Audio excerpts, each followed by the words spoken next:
nekateri ljudje govorijo, da je bila 10-dnevna vojna, mislim, da se pač urali in pripravljali na to več kot leto. Si kdaj zaradi tega delovnega mesta mogoče svoje vrednote?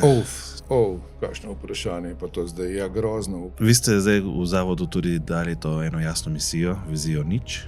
Verjameš, da je res možno, da to dosežemo? Ampak nič ne pomaga pameten otrok, če nima zebre, če nima semaforja, če pijanci se vozijo. Robert Štaba, ustanovitelj zavoda Varna pot.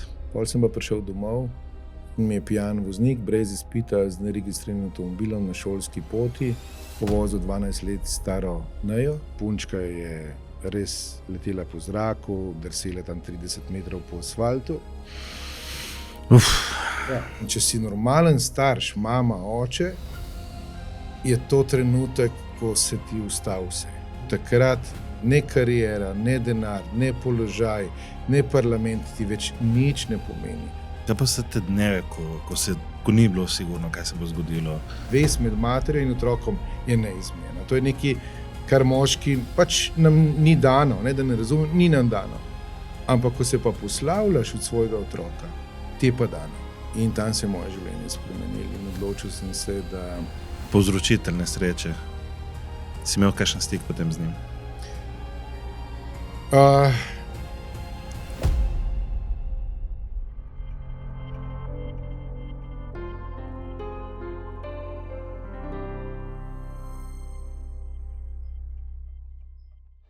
Hvala ti, res, ker gledaš, ker komentiraš, ker deliš naprej. Mogoče se sploh ne zavedaš, ampak s tem pomagaš, da zgodbe ljudi, ki so se pobrali iz dna, najdejo pot do točno tistih, ki to potrebujejo ta trenutek. Našo misijo je podprlo tudi podjetje Incrementum, o katerem si lahko prebereš več tukaj spodaj. Hvala, ker tudi vi verjamete v našo zgodbo. In če želiš postati del te zgodbe tudi ti, smo ti spodaj omogočili članarino. Vsak še tako majhen prispevek pomaga ustvarjati zgodbe, ki vračajo upanje. Sedaj pa uživaj v epizodi. Torej ti si res navajen samo bolj kot ena televizijska studija, nikoli ne neka takšna majhna? Mislim, zdaj forma je pravzaprav čisto en. Tisto, kar se pa zdaj meni najbolj fajn je pa, da vedno probaš nekaj novega, ne? Da greš pač v neke nove oblike in povabilo v en tak podcast, ki je takole nek studio okrog in vidiš take zanesenjake, ki so taki lušni strokovnjaki, so to tehniko top. Hvala, kaj če reči. Je ful dobro. Ja. Aha, ok. A to se že začne pol, ok? Ja, to že kar snemajo več čas. Nimamo nekih teh ful formalnih uvodov. Aha, in pol to vi režete, pa ne režete, ali to vse skupaj pol en pogovor? Vse skupaj. A res? Mislim, se obreže, veš, ne vem, če moramo vmes prekiniti, ker ne vem, moraš lulati ali pa kašljamo preveč in tako dalje, se te stvari obreže, ampak vsebinsko pa nič. Enkrat smo samo do zdaj, ker je bila ena tema občutljiva glede senka samomora, pa se je potem zaradi varnosti pač podatkov tisti delček odrezal, drugače pa ni. S tem stvari, da so pristne. Tako da, vse sva že začela. A so že začela? Ja, sva že začela. Robert Štaba, ustanovitelj zavoda Varna pot, predsednik mednarodnega združenja, ne, žrtev Evropskega združenja, žrtev prometnih nesreč, nekoč PR-ovec, oče, partner, prijatelj, mnogim. Ali pa tudi ne. Zdaj povej, kje se je začela tvoja življenjska pot? Kaj so tisti neki prvi spomini, ko si v otroštvu razmišljal, kaj želiš početi v življenju? Jaz sem generacija, ki je živela v nekem socializmu še in takrat je bila neka oblika šolanja, ko smo si lahko na nek način zbrali, mislim, da se je to imenovalo usmerjeno izobraževanje, torej ni bilo gimnazij in tako. No, in ker sem bil priden v osnovni šoli in zelo priden, tudi tak, res zelo priden, sem si vedno pa želel nekaj ušpičati. No, in edina možnost, da bi jaz ušel pod nadzorom mame in očeta je bilo, ko je prišel takrat neki miličnik, to je današnji policist na osnovno šolo in začel predstavljati ta poklic miličnika. In jaz pridem domov z enim listom, 3 dni so sprejemni izpiti in rečem mami pa očetu, jaz bom pa miličnik. In moj oče se zasmeji, pa pravi, zagotovo ne. Mama je rekla, ne, veš kaj, elektro ali pa kaj gradbeno boš kaj v tej smeri. Psihologinja je sploh rekla, matematično naravoslovna šola je za tebe. In takrat se je v meni prvič v življenju zbudil en upornik In se rekel, ne, zdaj pa na to šolo, 3 dni bom šprical pouk. Takrat je bilo to možno, ker je bilo 3 dni sprejemnih izpitov in to je bilo dovoljenje. Šel sem na to šolo, seveda sem bil sprejet in ko sem dobil tisto pismo in da bom mogel biti v internatu, je oče strgal tisto pismo in takrat se je pa zgledal meni tisti prvi upornik med očetom in sinom zbudil in jaz sem se odločil, da grem v to šolo. In potem sem tudi to šolo končal in postal miličnik. Pa je potem odnos z očetom bil kasneje v redu, zakrpan ali je to nekaj ostalo med vama? Glede na to, da ste se oba hodili samo smejati na govorilne ure, ker sem imel pač dobre ocene, je bilo v redu. Seveda, da je na začetku niste sprejela tega, zaradi tega, ker pač nihče ni bil v takem poklicu, želela ste si pač ona dva svojo smer mene. Jaz pa tudi nisem vedel, kaj me čaka pravzaprav. In je biti Ljubljančan in iti v internat, zgubiti vse sošolce, bom rekel, neko tudi puberteto, takrat, ker si star 15 let, je izziv, na katerega nisi pripravljen. Konec koncev so bili takrat fantje v vojsko, poklicani pri 18, nekateri tudi so šli potem kasneje. No, mi smo bili pa že s 15 leti že v bistvu v vojski, v internatu. In je bil kar izziv, moram reči, je čistnik drug. In potem sem imel še neke take hobije, kot so dramski, recitatorski, folklora, vse, kar niso odali tja, ker za tam si mogel biti zelo močen in tak bolj športnik. Tako da je bilo veliko izziv. Zanimivo. Kakšne vrednote pa ste ti predala starša? Delo. Izhajam iz take delavske družine in to je pomenilo, da moramo delati, če hočemo nekaj imeti. Imeli smo prej manj kot več, recimo, da bi kak luksus bil, da bi hodili kam smučati ali pa ne. Morje sem doživel, tako da za vse smo nekako mogli sami poskrbeti, bila sta mi v tem zagotovo vzor. To je še pol tisti tipičen primer, ko hišo gradiš iz cegu na cegu. Tako da, delo zagotovo, predvsem delo. Ja. Pa glede na to, da si zdaj ta neke vrste vojaški režim doživel že v internatu, si mogel vseeno potem šel v vojsko takrat? Pa jaz mislim, da sem večji vojaški režim doživel, ker v bistvu sem bil dijak in potem smo imeli normalne počitnice, lahko smo šli domov in je oče rekel, zdaj pa takole, med počitnicami boš delal, zato da boš lahko kaj zaslužil, da boš imel zase za svojo žepnino ali pa kakorkoli, in me je dal delati ali pa omogočil mi delo pri vodovod kanalizacije. In danes smo delali neke betonske cevi za ljubljansko kanalizacijo. V resnici pa je bilo tam delo plačano, ne vem, kot da bi danes rekel recimo 5 evrov, 8 evrov je bilo pa čiščenje kanalov. In jaz sem hotel več zaslužiti in sem se odločil, da bom čistil kanale. In to je bila, danes, ko gledam nazaj, to je seveda zdaj že skoraj 40 let največ, najlepša izkušnja mojega življenja. Ker kadarkoli je bilo neki prelom, da sem se mogel nekaj odločiti, mi je nekako prišlo, pa se ti znaš vse delati. Ti greš lahko v najslabšem primeru tudi kanale čistiti v Ljubljano, s ponosom, z delom in potem se v bistvu ne ustrašiš nobenega dela več. Ali pa nobenega izziva, tako bom rekel. Super izkušnja. Takrat ni bila glih najlepša. Mislim, kako je izgledalo to delo v kanalih takrat?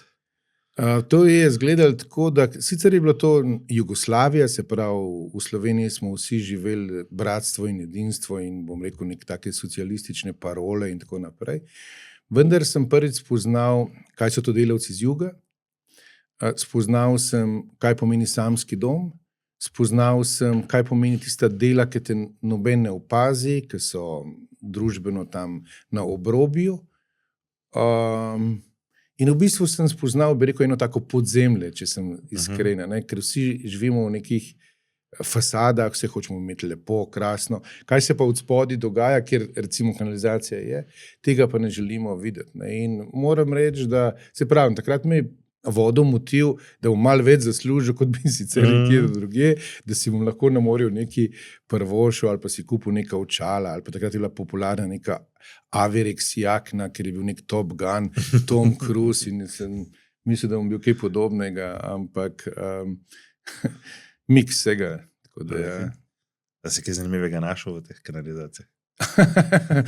Podgane. Podgane, okay. Ja, ne, tako, no, naučil sem se, da je Ljubljana še iz rimskih časov, res prepredena z, bom rekel, skoraj kot katakombami, a ne?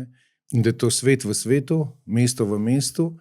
In spoznal sem pa čudovite ljudi, to so bili res posebni ljudje, tudi taki skromni, delavni, načim ni bilo težko, tako da sem hvaležen za to izkušnjo, tako so bili pokroviteljski, vsem sem imel, jaz tam je 15-16 let, to so bili starejši ljudje, so imeli praviloma svojo družino nekjer v Bosni, Srbiji, nekjer na Hrvaškem, zbirali tiste dinarčke, da so potem pošiljali svoje ženi ali pa otrokom.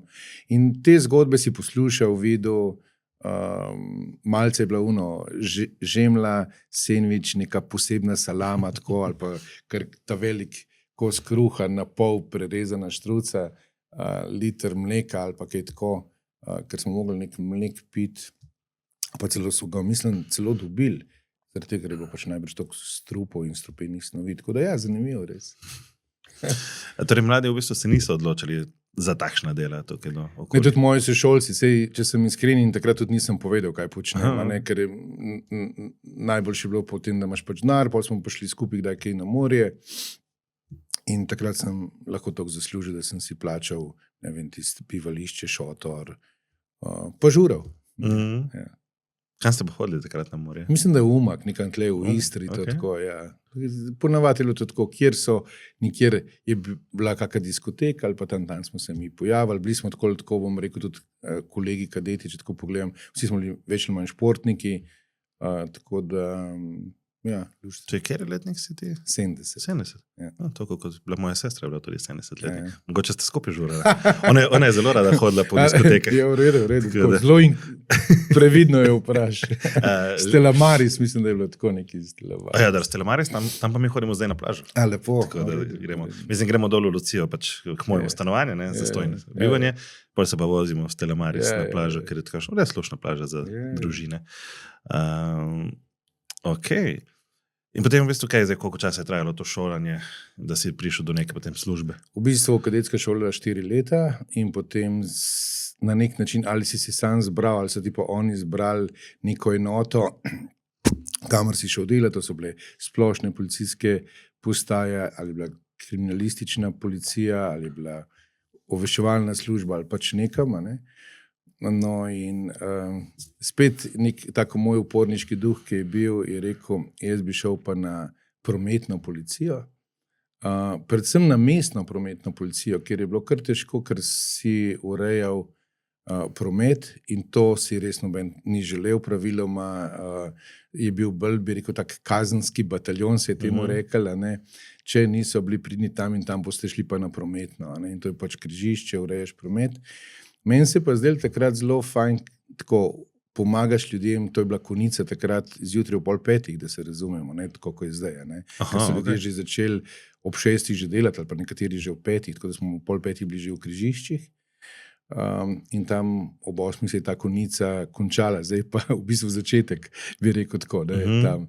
No in je bilo zelo zanimivo, ker smo imeli enega čudovitega kolega, ki je znal tako usmerjati promet in on nas je polučil take lepe geste, pa malo drugač, ne tako trdo, kot zdaj gledam, da imajo. In smo se res trudili in asistirali tismo semaforčko ali pa ga celo izklopili, tako od Bavarski dvor, Delavski dom, to so bili kar, in v bistvu si bil sam in urejal promet v tako velikem križišču.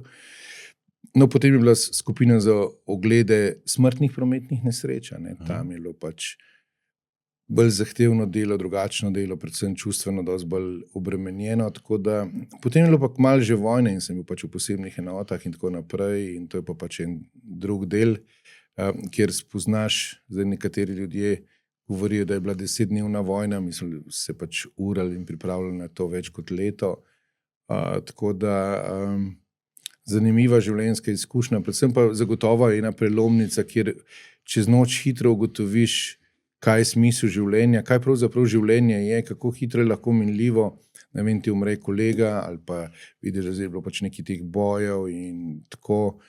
In v bistvu, kako se nič nismo takrat naučili od 2. svetovne vojne, kako življenje postane v sekundi malo vredno in kaj mir pravzaprav prinaša. Ne? In da si mislimo, da je to samoumevno, ampak zdaj, če gledam tako globalno, tudi kaj se po svetu dogaja. Vojna je definitivno eno največjih zelo zla, ne? Ki prinaša katastrofo na obeh straneh, ni prave smeri, razčlovečite, v ljudeh pa se pojavi nekaj, kar misliš, da ti nimaš. Vedno mislimo, da smo narejeni za dobro, delamo prav. V teh čudnih obdobjih pa privleče ali pa pride na dan neka tvoja tista temna plat ali preživetja ali kakorkoli, ker definitivno, če ne boš ti uporabil po druga stran, in to je vedno orožje in to ni okej. Tako da je bila zanimiva izkušnja življenja.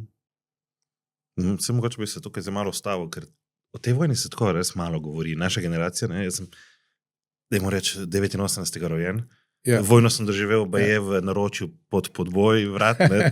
Tako da nimam zares izkušnje tega. Ampak... Ja, meni je žal, da se malo govori, zato ker Slovenija je vseeno postala samostojna, a ne? Mi imamo svojo državo, imamo svojega predsednika, imamo vse svoje organe, tako kot vsi veliki. In zagotovo bi si zaslužila nekaj več. Žal mi je, da danes, ko gledamo, se še vedno delimo na partizane in bele in Nemce in Italijane, mislim, iz leta 1946, z vsem globokim spoštovanjem do druge svetovne vojne, pa vendar življenje gre naprej in živeti je treba naprej in vojne prinašajo strahote in da smo mi samostojni kot narod, je to od leta 1991.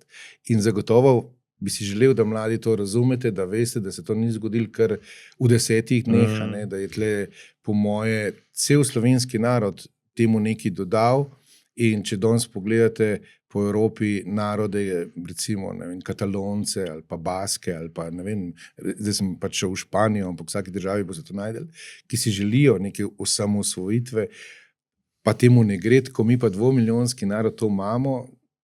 Zdaj je pa bolj vprašanje, znamo to ceniti, znamo to spoštovati, znamo to negovati, znamo to ljubiti. Ne, tako. In ja, tudi to mi je dala tista vojna, vojna ni bila 10 dni, ne, vsak je participiral neki. In tako, kot sem takrat čutil to enotnost, tako kot sem takrat čutil podporo v ljudstvu, v ljudeh, ko smo šli v uniformah, ko je bila kakšna akcija, ko smo rabili podporo, čaj, dobro besedo, kavo, če hočete, malco, ja, lepo, res lepo. Žalosten sem, ko gledam zdaj nek drugačen razkroj, pa vsak sebi hiti in živi. Ja. Se kdo je pa bil takrat tisti, ki je, dajmo reči, ta glas ljudstva poenotil pa rekel, ajde, gremo v to, ker to nekdo mora sprejeti odločitev, da greš v... Jaz mislim, da je to iz tiste Jugoslavije, ne, kjer so vsaka izmed republik imela neko svoje vodstvo in so narekovali tempo. Slovenija je zagotovo imela najvišji BDP, najbolj smo bili razviti.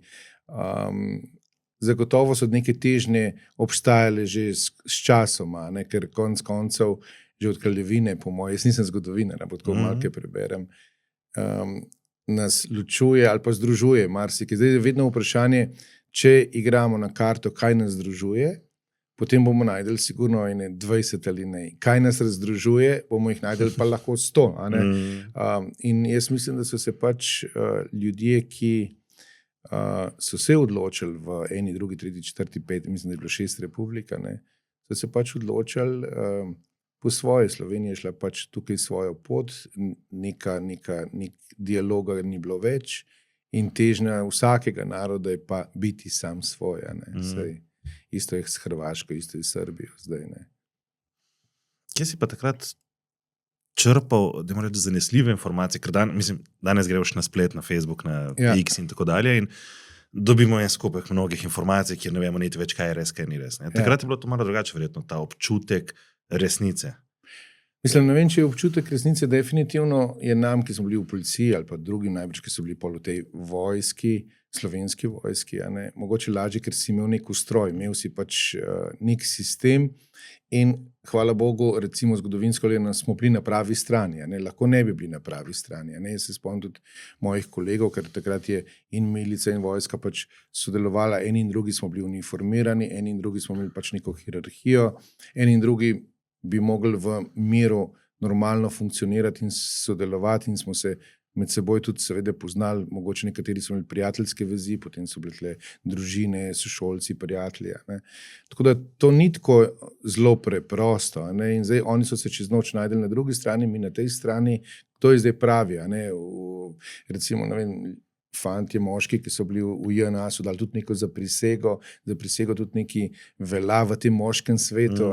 Tako da to niso take zelo preproste enoznačne stvari, in jih je potrebno osvetliti in mogoče bilo zelo smiselno, ne vem, da se tudi v šolah ali pa med mladimi se to pogovarja, kaj pa je bilo služenje vojaškega roka, kaj pa je ta domovina, kdo pa je to sam zastava, je to sam predsednik ali je to nekaj več, ne? Kaj pomeni, če daš ti neko za prisego, ko jo prelomaš, kakšna vloga je politike, kakšne profesionalcev, kakšne vzgoje, kulture, tako široko, zelo široko, ampak to zdaj razmišljam, takrat smo bili pa pač tam, kjer smo bili in odigrali svojo vlogo, ki se je pričakovala od nas. Da si imel sploh kakšno moč odločanja, kaj boš naredil, ali si mogel poslušati navodila in iti, ker če ne vem, kazen. Mislim, zagotovo so naloge zelo jasne, treba jih je upraviti, definitivno smo mi sodili med profesionalce, bili smo izurjeni in tukaj ni dileme, bili smo tudi pač tim, zelo jasno. Kje si pa bil ti osebno v teh 10 dneh, ko je bilo največja aktivnost? Vsaka policijska uprava je imela pač to posebno enoto, ne? Te posebne enote so se pač aktivirale glede na izzive, ki so bili. Te izzivi so bili različni, zdaj, če me vleče za jezik, a so bili tudi oboroženi spopadi, ne, seveda so bili. Je pa pač res profesionalna naloga, nima neke romantike, gre se samo za to, da poskušaš vse te stvari nekako humano speljati, da se razumemo, da imaš neka pravila, da imaš etiko in vsi, bom rekel, nekako iz teh starih šol smo imeli to neko etiko, tudi neke spoštovanje, ker so bili tudi določeni ljudje, ki smo jih aretirali in tako naprej in res zelo profesionalno ravnali, tako z njimi, tudi oni do nas, tako da ja, to je bilo zelo zanimivo.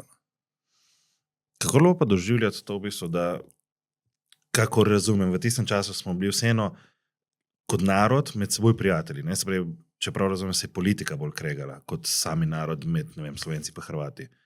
In v bistvu verjetno si imel dolj kakšne prijatelje tudi. Mislim, vedno je treba vprašati ljudje, ki živijo na mejah. Ne? Te ljudje živijo eno življenje, živijo skupaj. In ljudje smo praviloma pozitivna bitja, dobra bitja, želimo si sočloveka. Ne? In jaz vedno mislim, da so nam vojne nekako dane za razdvajanje, ker ko smo razdvojeni, se lažje vlada in tako naprej, zaradi nekih političnih, finančnih interesov in tako naprej. Vojna ni naravno in normalno stanje tako. Ne? Čeprav jih imamo skozi vsa obdobje človeštva, pa vedno rečemo, smo se kaj iz tega sploh naučili. Ne? In če danes pogledam ali une vikinge ali kogarkoli, pa danes, kaj se to počne, tehnika je drugačna, obleke so drugačne, ampak mentaliteta ubiti nekoga, mu vzeti življenje, je pa ista. In kasneje, ko sem se začel ukvarjati žrtvami prometnih nesreč, sem spoznal, kako visoko ceno ima življenje, ko nekdo življenje vzame. To je nekaj, kar ni v nas dano. In to ne bi smeli narediti. In takrat se začne razkroj človeka. In tudi potem kasneje, ko sem se srečeval z določenimi ljudmi, ali ko so povzročili hudo prometno nesrečo, pa je nekdo umrl, ali pa recimo še iz teh vojnih stanj ex-Jugoslavije, ker je vse bila pa vojna na Hrvaškem zelo dolgotrajna, zelo krvava. In spoznal pač neke kolege, ki so bili v takih profesionalnih enotah, za celo življenje imajo posledice. Kaj pa občutek pred tem, ne? Spravi, danes, ko spremljamo politiko in geopolitične zadeve in dogajanje, seveda občutimo nekaj, ne? Občutimo neko napetost, nesigurnost za prihodnost in tako dalje. Kako bi primerjal te občutke danes, ko se stvari dogajajo še vedno za nekimi mizami, pa takrat, ko se je tik preden se je zgodilo. A so občutki podobni? Mislim, težko povedati, zaradi tega, ker danes sem starejši, sem bolj zrel, imam tudi neko funkcijo v Evropi, spoznal sem celo Evropo, različne narode, različne interese, različna lobiranja in tako naprej. Nek svet, ki ga prej nisem poznal. Prej sem bil, bom rekel, v nekem mikrosvetu tukaj in zdaj. Naredil bom nalogo, kot pričakujejo od mene. Hvala Bogu, da sem bil, bom rekel, na pravi strani zgodovine, imamo samostojno Slovenijo, jaz sem bil tak mali mini košček tam, mozaika, ne, in svoje sem dal. In to je to. Zdaj ocenjevati iz tiste mikropozicije na današnjo, ko imam pač drugačen pogled na stvari, ni enako, ne. Zagotovo je pa se toliko sprememb globalno dogodil zdaj v zadnjih 20 letih, da to res od tehnologije do Evropa je zdaj skupen interes. Potujemo lahko brez potnih ljudi, nič ni treba švercati, nič ni treba se skrivati. To so čist druge razmere. Mislim, da če to jaz mojemu 15-letnemu sinu govorim, bo rekel, jo, to je pa v starih časih. Ne? Pa nič ni v starih. Mislim, sem že starejši, ampak ni pa to v starih časih. Ne? Tako da ja, to ni bilo tako dolgo nazaj. Jaz se še spomnim, enkrat sva šla z očetom v Italijo, se vračava nazaj, je tako kupila par stvari in meni je ful ostalo s minumi, 2 so kupila lubenico. In seveda na meji, kje za prijaviti, pa mu oče reče, ne vem, paštariš, ne? In jaz avtomatsko, pa lubenica. Jaz nisem razumel, ker to, ne vem, sem imel po mojem 6-7 let, ne? Nisem razumel, koliko je pomemben ta detajl, da je to, ne? In pol se je sicer nasmejal, pa je rekel, v redu. Res je. Mislim, sploh pa pri tehnologiji. Mislim, če se takrat švercev nek video rekorder, ki danes po moje niti v muzeju skoraj več ne najdete. Ne vem, če vi veste, kaj je video rekorder s isto kaseto, ne? Ali pa, ne vem, neke radije, pa barne televizije ali pa karkoli. Danes vsi mladi se rodijo že skoraj z mobitelom, ki komunicira po celem svetu. Jaz sem pa jarke kopal, da smo neke stebre postavljali za nek telefon, ki sem mu rekel dvojček, kar je pomenilo, da je imela soseda isto linijo in včasih je napačno odložila, pa je rekel, oči, pet tja k njej, pa reči, da nekaj gor položi, da mi lahko kličemo. Mislim, pa vse to je res, kot da bi bil prav eko. No, tako. Ne, videorekorder sem doživel, ga imam še celo doma. Zdaj to midva podcast o zgodovini. O tebi, o tvojem doživljenju teh delov. V redu, sad to, da bom vedel, kje razmeri. Ne, veš kaj, ker mi je ful zanimivo, danes, recimo, ves čas sem se izogibal politiki načeloma, ne, v življenju. Me to ne zanima, nočem tega spremeniti in tako dalje. No, sigurno, politika se vedno dotika ljudi, a ne, in seveda na nek način razmišljamo. Ampak zdaj sem začel razmišljati, zakaj, letos prvič spremljam neka soočenja, zakaj? Zaradi svojih otrok. Ker v bistvu danes vem, da se gremo odločati za svoje otroke, kaj bodo doživeli. Ne za to, kaj bom jaz doživel. Ta trenutek se ne strinjam, ne vem, z določenimi odločitvami. Mogoče ne moram spremeniti zdaj, ampak lahko pa, če pravilno glasujem, razmišljam, kaj bo pa moj otrok, ko bo prišel na trg dela, recimo, doživel. Kakšne spremembe. Zato sem začel spremljati. Drugače, jaz vedno bom rekel... nek svoj boj imaš, tako kot smo šli mi takrat pač v to samosvojitveno vojno, tako moraš ti zdaj ta svoj boj, da si už seznano in da boš dal glas za to, da bo tvoj otrok. Tako je, mislim, na nek način, ker jaz vem, jaz imam to mentaliteto, ne glede na to, kakšna pravila bodo postavili, bom jaz znotraj teh pravil našel način, da pač prosperiram, ne, v življenju. Ja, bo težje mogoče, bo treba narediti kakšno potezo več, ampak vedno nekako najdem rešitev, ne? Ker v vsakem režimu obstajajo pač uspešni in neuspešni. Ker meni, da v vsakem režimu se da. Samo vprašanje pač, ali gledamo, kaj je na težko, kaj se ne da, kaj je na robe, ali pa kaj lahko danes iz tega pravila, novega zakona naredim. Ne, zagotovo, če pogledamo, kaj so ljudje med vojno vse počeli, pa kako so se znajdeli, pa potem, ko je bila cela Evropa porušena, ne, kako so ustvarjali mesta, kako so ustvarjali delovne pogoje in kakšne države, kakšne mesta danes imamo, to so vse naredili naši starši ali pa dedki, babice iz porušene Evrope. Ne. Pa vidiš, kak potencial je v nas, ampak spet, ali to gledamo z te strani, ali gledamo z tisto, različujemo, uničujemo, razdvajamo, ne vem. Pač, jaz sem se v življenju odločil za definitivno to bolj pozitivno smer. Super. Ja. Kdaj si pa ti prišel do te pozicije PR-ja v v policiji. Vse skupaj. Skratka, ko si enkrat uniformiran, si pač uniformiran. Čeprav rečejo, ja, vojska, policija ima hierarhijo. Jaz v življenju sem največjo hierarhijo doživel v zdravstvu, v duhovščini, bom rekel, v pol šele vojski in policiji. Ne, se mogoče smešen sliša, ne, ampak definitivno, ko je jaz sem bil dosti na travmi, ker sem bil pač v takem poklicu, pa smo imeli dosti poškodb. Jaz sem dostikrat rekel, če bi primarij, starejši, ta gospod, vzad so bili pa mladi zdravniki, rekel, ta je umrl, oni bi kimal, seveda, ker so bili odvisni od njegove kariere. In se je take hierarhije, pa jaz še nisem bil tudi pa ne v policiji. No, kakorkoli, jaz sem se sam upisal na neko fakulteto, ker takrat je bil pač nekak model tako, da so se mogli pred tvoji nadrejeni odločiti, ali greš ti lahko v tisto neko policijsko višjo šolo in tako naprej. Jaz sem si jo sam takrat plačal, šel na fakulteto v Portorož, študirati promet, jo dokončal in v policiji si potem seveda so ti takoj pol ponudili boljšo službo, drug položaj, povrnili so ti stroške, tako ker take bonitete smo imeli, če si imel to željo se izobraževati. No in postal sem pol nek inšpektor za promet na policijski upravi Ljubljana in potem sem imel predstavitev enega zakona o varnosti v cestnem prometu za kolege so šefe. No in me je poslušal pri tisti predstavitvi takrat direktor policijske uprave in zdaj ta demokracija očitno je v tej policiji bila. V ponedeljek ob 7 zjutraj pridi k meni v pisarno, boš tiskovni predstavnik policije. Ne, sigurno ne, z novinarji, pa z uredniki, pa z medijskimi hišami, ne, to moraš imeti tako šolo, to moraš biti znati govor, to se moraš znati obnašati na drugačen način, ker pa nam je bilo 1 + 1 je 2, ne, tle je pa lahko 3, 4, 10, če hočeš.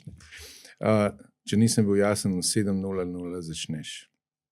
In tako se je moj svet obrnil, mogel sem si kupiti prvo obleko, kravato in tako naprej.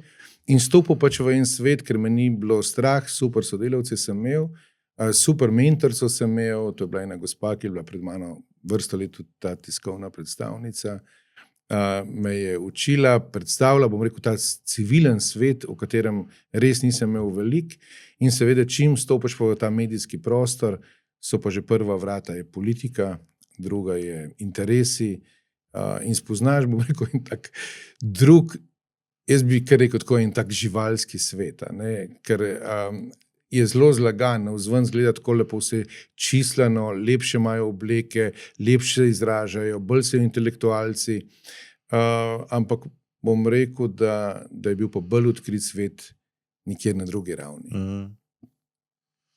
Si kdaj zaradi tega delovnega mesta mogel čez svoje vrednote?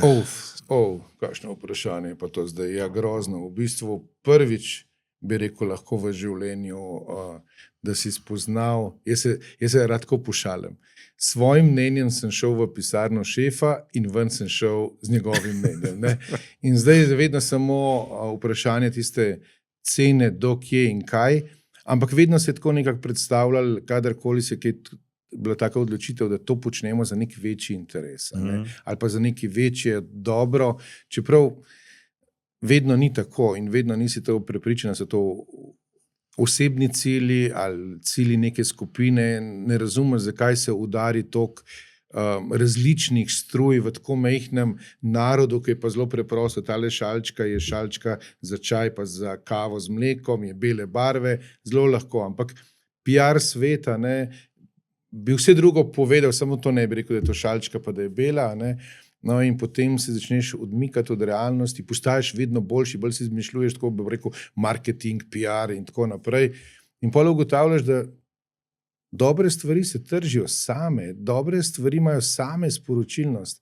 Zakaj ga je treba toliko napumpati? Ampak zdaj vidimo, da v zadnjih 20 letih je šel ta medijsko-marketinški, trženski, potrošniški svet v niz broj nijans in da on že upravlja z nami. Ker takrat, ko sem jaz bil PR, ni bilo še interneta, da se razumemo, se šele začel razvijati, ni bilo socialnih medijev in smo drugače komunicirali, drugače smo postavljali in strategije in vizijo in tako naprej. To je zdaj pa takrat se je vedeli, kdo so igralci v medijih, pa kako se komunicira, pa kakšen je podcast, pa tako naprej.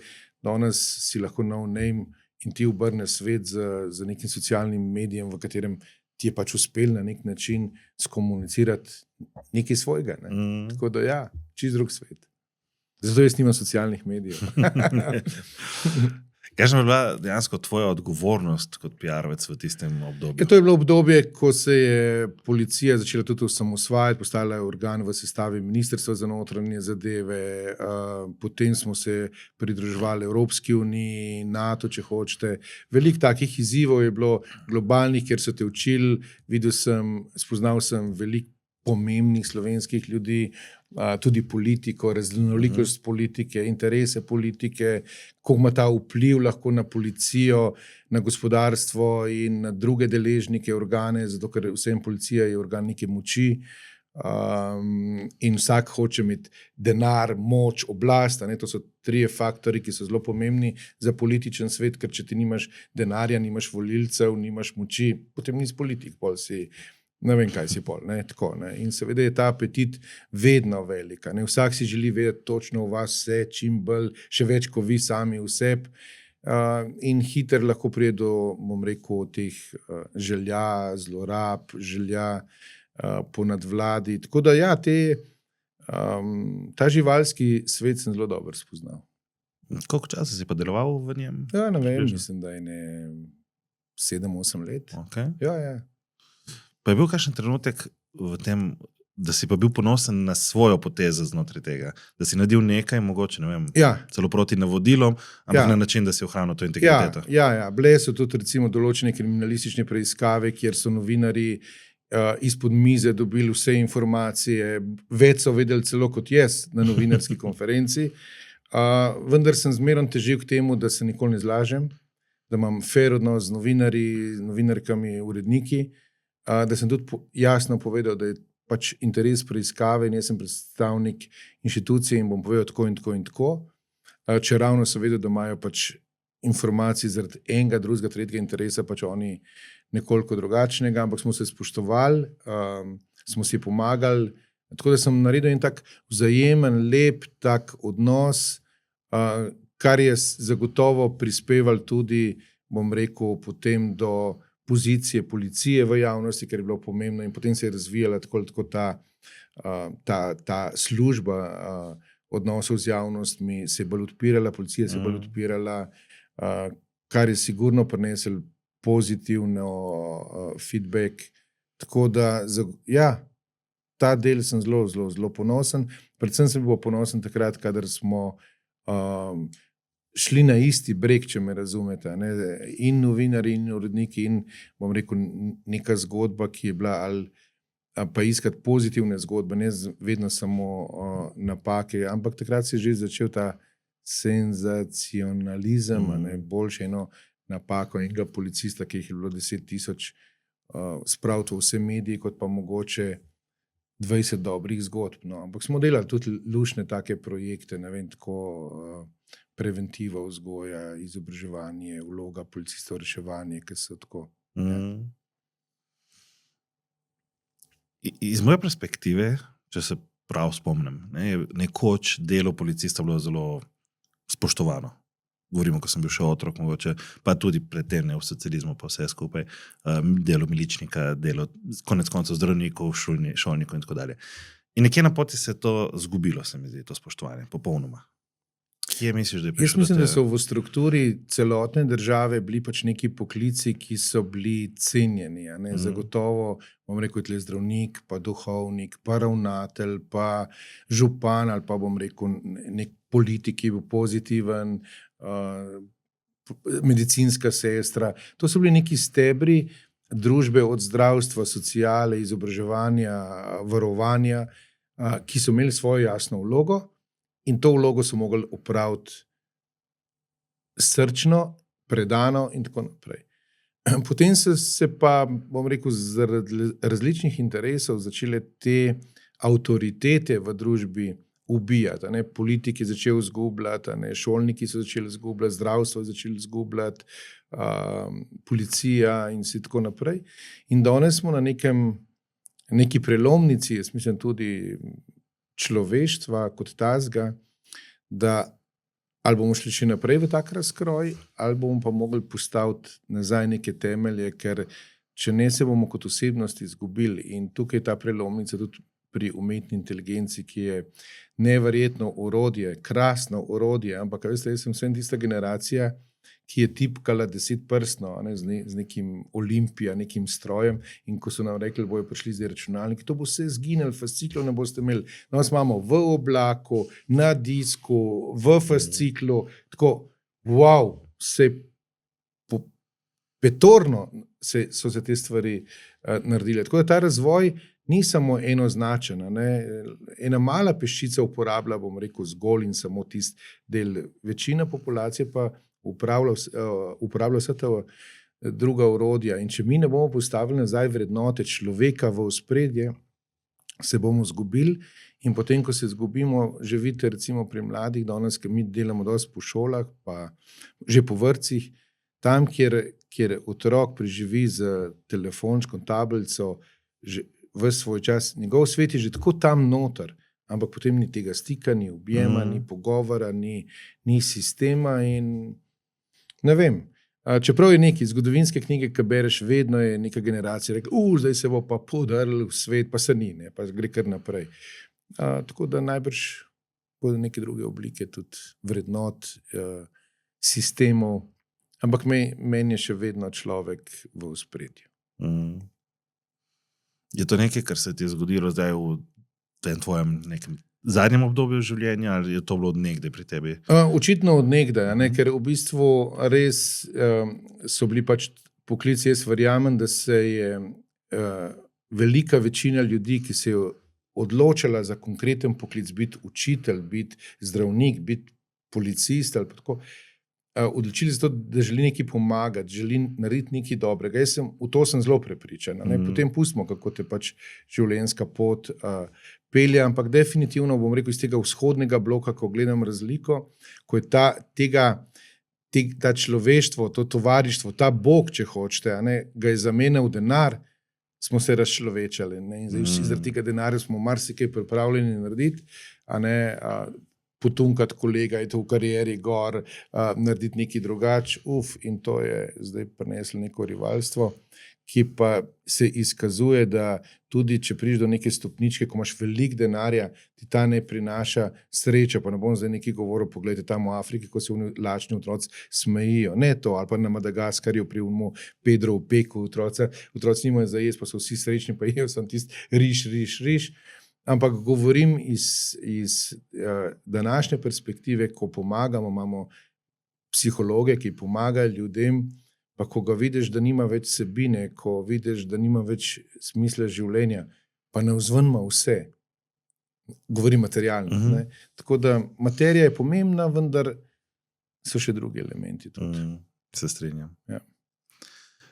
Si imel kdaj občutek, da lahko ti zaradi svoje pozicije, torej PR-ovske, ali pa danes tudi v tej vlogi, ko imaš na evropskem nivoju, dejansko vplivaš na razmišljanje populacije, ali bi bolj rekel, da si upal, da boš lahko, pa pač kar bo? Jaz sem med tistimi ljudmi, ki verjamemo, da vsak posameznik lahko spremeni veliko, verjamem v tisto reakcijo ali pa posledico metuljevega leta, ali pa recimo, če kamenček vržeš, in potem gre ta krog se razširi. Jaz verjamem, da v posamezniku je nenormalna moč. Moj, bom rekel, zelo velik tak prijatelj je Nikola Tesla, spet en posameznik, in ki ga vprašaš, ali pa ljudi vprašaš, kam pa je hodil v vrtec, ni hodil, kam pa je hodil v šolo, recimo v osnovno šolo, pa sta ga mama pa oče učila, pa mislim, da je bil oče nek pravoslavni duhovnik, pa je on že znal tiste psalme in svetopismo že na pamet, ki je bil majhen otrok. In kaj ta en človek naredil. Tako da jaz vidim v vsakem človeku ta potencial, ki lahko sam zames kruh, pa ga speče, pa je izvrsten, ali pa ima eno kravo, pa je pomolze, pa dobi mleko, pa ga da naprej, zato da lahko drugi živimo.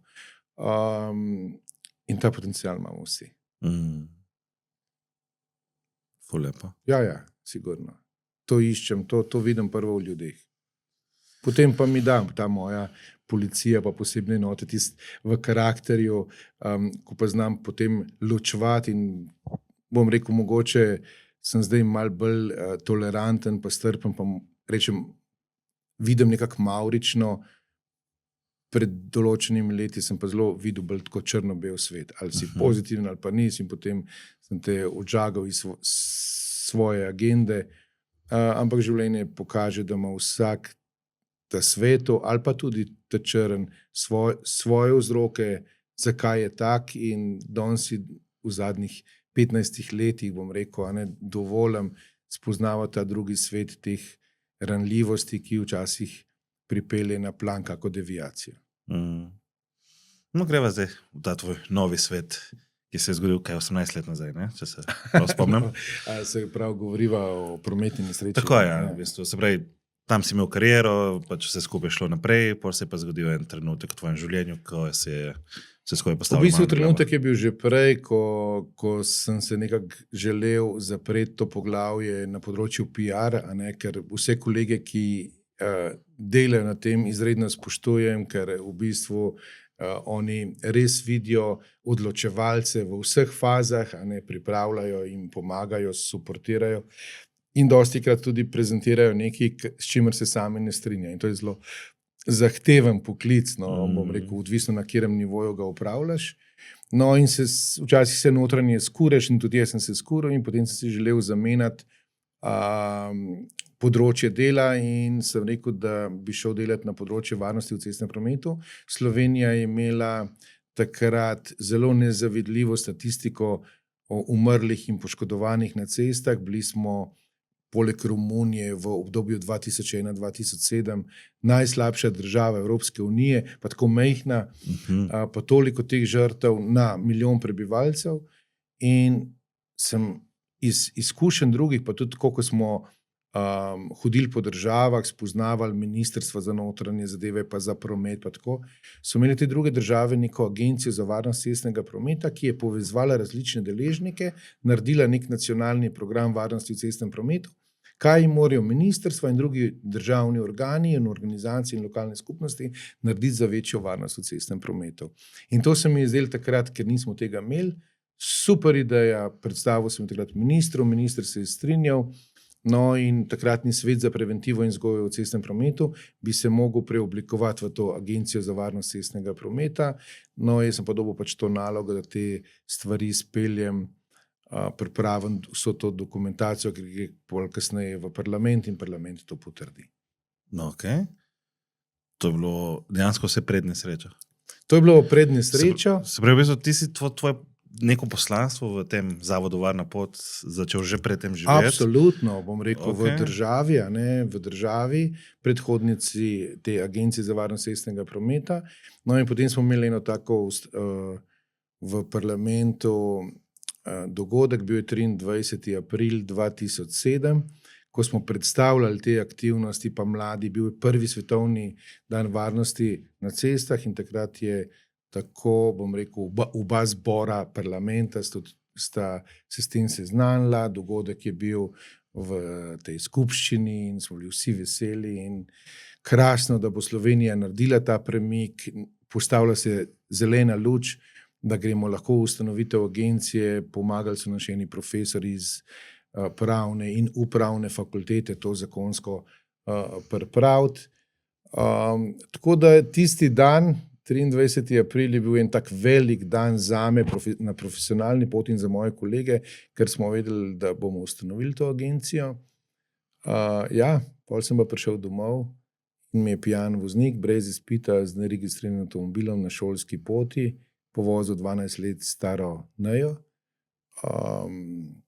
in začela se je v bistvu neka osebna, povsem druga borba in z njo sem se je spreminjal in zaradi nje sem danes najbrž gost tega podcasta in tudi predsednik Evropskega združenja in ustanovitelj zavoda Varna pot. Nekaj, kar si nisem zbral v življenju, ker do tega trenutka je bila moja kariera v mojih rokah, moje znanje, fakulteta, kolegi, kariera. Pol se je pa obrnil vse skupaj. No, da bi podelil malo to zgodbo z nami, ker zaradi tega da si gost tukaj. Jaz moram 4 leta nazaj v Portorožu si povedal to zgodbo takrat na BNI konvenciji in jaz moram, kako smo mi vsi jokali. Ja. Čeprav zgodba je mogoče na koncu dneva se zaključi pozitivno, Ja, ne, zelo, ampak, zelo. ampak vseeno, tako da mogoče, če poveš. Mislim, definitivno je, ko v bistvu imaš občutek, da si v državi nekako soodgovoren za neko varnost v cestnem prometu, pa so nosilci neki ministri za infrastrukturo, notranje zadeve, zdravje, šolstvo in tako naprej, vendar ti si s kolegi nekako to soustvarjal, ne moreš biti ponosen, da si najslabši v Evropi. Pač to ne gre, a ne? Čeprav je ena PR floskula, smo imeli 600 mrtvih, pa pol 500, pa smo veliko naredili. Ja, dokler se nismo stehtali v Evropi, potem smo pa ugotovili, da smo poleg Romunije najslabši. Ne? In potem, ko dobi v bistvu zavezo Slovenija na najvišji politični ravni, zdaj pa gremo naprej, bomo imeli agencijo in bomo začeli sistemsko delati na teh stvarih, se pravi na infrastrukturi, vzgoji, izobraževanju, zakonodaji, se počutiš, da si wow, da si zdaj nekaj naredil. Potem prideš pa domov, telefon, pa ena mamica od sošolke pove, Robi, ne jo je povozil, kje pa je 200 metrov stran od doma. Zdaj, v sistem šole daš svojega otroka, nazaj dobiš obvestilo, da ga je nekdo povozil na tej šolski poti, in če si normalen starš, mama, oče, je to trenutek, ko se ti ustavi vse. No in tako se tudi seveda nam, ali pa meni, no in prišel sem na kraj te prometne nesreče, bilo je tam ogromno ljudi, punčka je res letela po zraku, drsela tam 30 metrov po asfaltu in v bistvu smo ji tam nudili to prvo pomoč. Hvala Bogu je prišel en reševalc, ki je živel v Ribnici, pol je bil zdaj tudi, mislim, da šef reševalcev. Jaz se mu res 1000krat zahvaljujem, Mandolšek se piše, da sva punčko pripravila do reanimacije, torej res hude poškodbe, imela vsa polomljene poškodbe glave in tako naprej, in je odšla. In v bistvu takrat ne kariera, ne denar, ne položaj, ne parlament ti več nič ne pomeni. Pomeni ti samo še boj za življenje svojega otroka, ker takrat sem se pa res prvič znašel, ker očetje smo malo specifični, jaz dostikrat rečem, mama je ta, ki nam je dala življenje in mama je ta, ki rodi. In moški, jaz sem bil 3krat pri porodu zraven, ne, potem dihamo z njo, pa reče, kako mi je pomagal. V resnici, bodimo iskreni moški, če bi mi tam bil umrl od bolečina, ne. Tako gledam jaz in tudi z mojimi kolegi, ko smo komentirali, kako so. In takrat oni dajo življenje, ta vez med materjo in otrokom je neizmerna. To je nekaj, kar moški pač nam ni dano, ne, da ne razumem, ni nam dano. Ampak, ko se pa poslavljaš od svojega otroka, ti je pa dano. Ne, in zdaj seveda mož ali pa žena odreagirata različno. To so drugačni svetovi v tako kriznih trenutkih. No in potem ustane to upanje, ne? In zdaj ljudje te budrijo, prijatelji te budrijo, sorodniki te budrijo, tam pa stanje na centralno intenzivni terapiji ali je nespremenjeno, ne? Otroka gledaš s tistimi cevkami, tubusom v ustih in rečeš joj, ne? In jaz nisem znal izreči besede Bog, ker nisem bil veren in mi ta cerkev kot inštitucija in vse te pritekline z mašami in, res niso bili blizu. No, pol je bila pa ena prijateljica, ki je delala, taka velika, ona je statik, fizik in tako naprej, je zelo verna in je rekla, sem organizirala samostane po celem svetu, da bojo molili za tvojega otroka. In jaz takrat ne veš, kaj s tako informacijo narediti. Vem, da je dober človek, vem, da mi je hotela pomagati, ampak teh dobrih ljudi je takrat kar ni zbroj in v tvojo glavo več nič ne gre. V tvojo glavo, ki je 1 liter, zdaj ne more 50 litrov, če me razumete, in dobrih želja in pravzaprav sploh ne veš, kje si. No in se rekel, ne znam to vrednotiti, jaz verjamem v medicino, medicina se bori, pomaga, to so najboljši kirurgi, najboljši zdravniki, najboljše medicinske sestre, to je tak tim in osebje, ampak iz dneva v dan so te otekline vse širile in potem po 8 dneh smo šli bližje smrti kot ne, ali pa da bo, no in še na večjo grozo pridemo, mislim, da 8. dan, in tam nek duhovnik, Miro Šlibar, danes sva prijatelja, takrat nisva bila, verjemite mi, da ne, Kaj pa vidite, jaz sem me obvestil, bom jaz mazilo vašega otroka, pa neki molo, rekel ste, da izpeljte se. Mislim, naredite si svojega otroka, pa si ga mazilite, pejte stran. No in kakorkoli, on se je umaknil modro tisto molo in takrat je vso zdravstveno osebje šlo noter, so punčko uživljali in tako naprej. No in kasneje nas pokličejo, ne je preživela, da skrajšam zdaj zgodbo. Danes je stara 30 let, je vzrok za nastanek zavoda Varna pot. Ta duhovnik se nam je potem pridružil, aleluja, čudež, sem si mislil, molite, se rekel, ne znam, je rekel, pejte v kapelo dol, pa rečete hvala, znate to, se rekel, ja. In tam se je moje življenje spremenilo in odločil sem se, da bom v zahvalo za življenje svojega otroka ustanovil nekaj, kar pa vzhodni blok Evrope ni imel, a druge države so pa imele nevladne organizacije za pomoč žrtvam prometnih nesreč.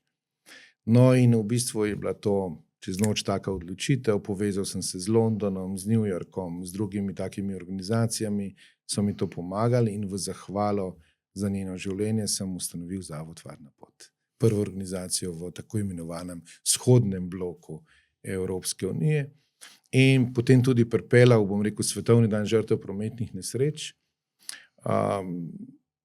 Kolegi na tej ravni politike seveda niso ploskali, ker se spremeniš in si potem postaneš bolj kritičen in veš, kaj so naredile narobe ceste, zakonodaja, izobraževalni sistem, kaj bi vsi lahko več naredili, se to ne bi zgodilo. Pač me je to prehitel, bom rekel, s čustvenim nabojem.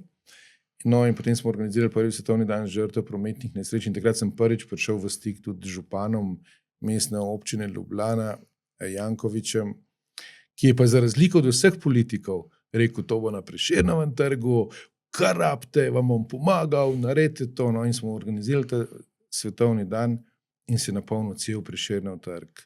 Vse ulice so se napolnili, cele Slovenije so ljudje prišli, pa svečko prižgali. No in v tistem trenutku sem jaz dojel, kako je življenje sveto. Torej, jaz sem bil v privilegiranem položaju, da punčka, ki se je poslavljala, se pravim, po vozu pijan, voznik brez izpita, z registriranim, na prvi svetovni dan varnosti na cestah, rojstni dan ima pa na Svetovni dan žrtev prometnih nesreč. Jaz sem bil pa nekako v tem delu soodgovoren za prometno varnost države, ki je bila najslabša v Evropski uniji. No in politika se nekako obrnila stran, nekako so se bali tega dogodka, valjda, ker so razumeli, da od spodaj tli, v slovenskem prostoru je bilo vseeno nekaj tisoče mrtvih in koliko je bilo hudo poškodovanih in te ljudje nikoli niso prišli na plano. Zmerno so bili nekje, ta sej nesreče se dogaja, se umre in so ubili to svojo bolečino. Niso imeli s kom deliti, razen z redkimi posamezniki, zdravniki, psihologi, duhovniki in tako naprej. No, to se je pa pol naredilo. No. In župan je takrat res Ljubljane, je rekel, to bo v Ljubljani, to vam bomo pomagali. Tudi imel je začetni govor in zanimivo bilo takrat, ko smo začeli. So se luči prižgale, on nekaj nagovori, pa moderator. In je bil sam razred, ne in razred, pa neki prijatelji, pa ZŠAM, to so tisti starejši v modrih uniformah, ki varujejo na poti v šolo, otroke. Potem je bilo nekaj policistov, mojih nekih kolegov, potem se je pa čez 10 minut cel Prešernov trg napolnil. Tako da, ja, to je bila ena bolečina v narodu, ki je tlela in smo ji dali sam, bi rekel, zrak in prostor in možnost, da se vsi skupaj odpremo. In ko objameš svojega otroka, veš, kakšen dar je to v primerjavi s tistim očetom ali pa mamo ali pa nekom bližnjim, ki je pa svečko tam prižgal.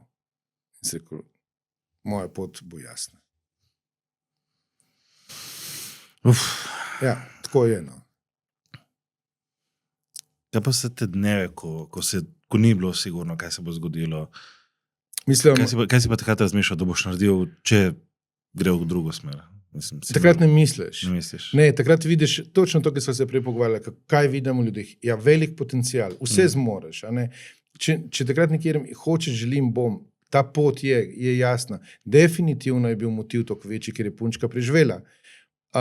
Če bi umrla, po vsej verjetnosti te moči takrat ne bi bilo. Ne? Jaz poznam zdaj, seveda na svetu, vse te predsednike takih organizacij, 180 v Evropi, čist vse osebno, večina jih je nastala iz osebne zgodbe. To so hrabre mame ali pa očetje, ki so pelali zgodbo naprej. Ampak nikjer pa ne poznam, da bi par pelal naprej. Ker vedno je en močnejši od drugega, en pade, en zmore to. Je pa to zelo težko in seveda tisoče ljudi, ki sem jih spoznal v Sloveniji, pa da ne govorim po Evropi ali pa po svetu, nimajo te energije več. Preprosto ne morejo iti naprej. Predvsem takrat, kadar so to žrtve otroci. Takrat ti spodnese tla pod nogami, zgubiš lahko smisel življenja. In tisto, kar je zame najbolj bistveno, je, da mi ta smisel človeku povrnemo, ga opolnomočimo in da najde, da ga živi, ker imamo pravico živeti, ker potem še živiš leta in moja želja je, da ne živijo kot v lupki, ampak da živijo polno življenje, kar je pa seveda težko v takih izgubah. Je pa tudi težko zaradi tega, ker saj jaz govorim zase, v smrti ne vem veliko, nisem vedel veliko. Je bila neka tabu tema. Hodili smo na pogrebe svojih bližnjih sorodnikov, si se srečeval s temi sorodniki, ki si že pozabil, da obstajajo. Ampak si iz teh pogrebov ne naučiš dovolj. Ne? Ti kar misliš, da ne vem, pri meni pa to drugače. Bom pa živel kar vedno ali pa za zmeri. Vse to ne bo prišlo. Pa kar misliš, da ne. Ko ti pa tako pride, da se življenje poslavlja, pa imaš pa dve poti. Ali boš mižal, pa bi rekel, grem nazaj v tisto rutino vsakdanjega življenja in poskušaš preživeti, ker moram, imam kredit, imam stroške, imam družino, moram tako, ali pa rečeš, mislim, to se lahko zdaj meni zgodi, vam, komorkoli, zdaj bom pa nekaj več naredil. Tako, in to je, ta klic je bil tako močen. Vse ga nisem mogel ustaviti. Zdaj pa vse tiste službe prej, o katerih sva govorila, policijske drznosti, poguma, PR, so mi pol prav prišle pri organizaciji tega, ker vse odpreti nekaj tazga v tem vzhodnem bloku je sigurno drugače, kot pa recimo v Barceloni pat organizacija, ki ima zdaj skoraj 60 let. Mi smo pa 18 let stari. Ti si v bistvu čez noč pustil prejšnjo službo in se lotil tega, ali si vseeno skoraj bi lahko rekel, da je to tako, vendar nekaj mi je bilo jasno. V mentoriranju mojih kolegov iz tujine, ki so rekli, če ste pionirji, ne postavite pionirsko tako, da boste postavili eksistenco svojo lastno na to, poskušajte biti profesionalci še na nekem področju, pa imejte to sporedno v zahvalo in peljite programe za opolnomočenje žrtev prometnih nesreč, vendar ne postavljate v profesionalno vlogo, ker za to bo potreben čas. Ker je bila res struktura recimo v tako imenovani Zahodni Evropi zelo drugačna. Tam so ministrstva že pomagali, razpisi so bili, donacije so bile in imajo profesionalen stav, prenajmilo pa vse to takrat na volonterski, zelo na volonterski bazi in jaz sem pripeljal iz Anglije en projekt snemanja cest, IRAP, to je tako kot Euro NCAP, ki se avtomobili trčijo, pa potem dobiš zvezdice, takrat pa dobiš zvezdice za varnost infrastrukture v Slovenijo in kolega iz tujine, ki mi je to pomagal, je rekel, rabiš pa eno organizacijo in sem potrkal na vrata Avtomoto zveze Slovenije, rekel, bi vi ta projekt vzeli, pa meni še v službo s tem in tudi finančna konstrukcija je bila jasna. Tako da sem jaz potem tam, bom rekel, delal, to je bilo pa sporedno. Kaj pa, kaj danes tisti, ki izgubijo nekoga v prometni nesreči, dobijo v zavodu, ko pridejo? Mislim, prvo, oni so vse izgubili. In nekateri so slišali za zavod, nekateri niso slišali. Oni, vsak posamezno se začne boriti sam v sebi, da to bolečino premaga. Potem ima neke bližnje, to so sorodniki, prijatelji, ki zelo odtehtajo takrat v teh težkih trenutkih. In potem so faze žalovanja. Sploh ljudje ne rabijo priti na zavod. Mi si v bistvu bi rekel, ne želimo, da pridejo k nam. V zavod lahko potem pridejo bom rekel, po nekem času z somišljeniki, zato da si izmenjajo, kaj jih čaka, kako kaj olajšati, in mi rečemo temu samo pomoč, skupina za samo pomoč. Potem imamo klinične psihologinje, ki pomagajo, to pa nastopi takrat, največkrat, ko pa žalovanje več ni normalno, ko žalovanje se zakomplicira, ko ti več ne funkcioniraš, ne v službi, ne v družbi, ne moreš se postaviti na noge, takrat pa, bom rekel, nastopi ta profesionalna pomoč. Zdaj, mi smo specifični zaradi tega, ker samo to počnemo.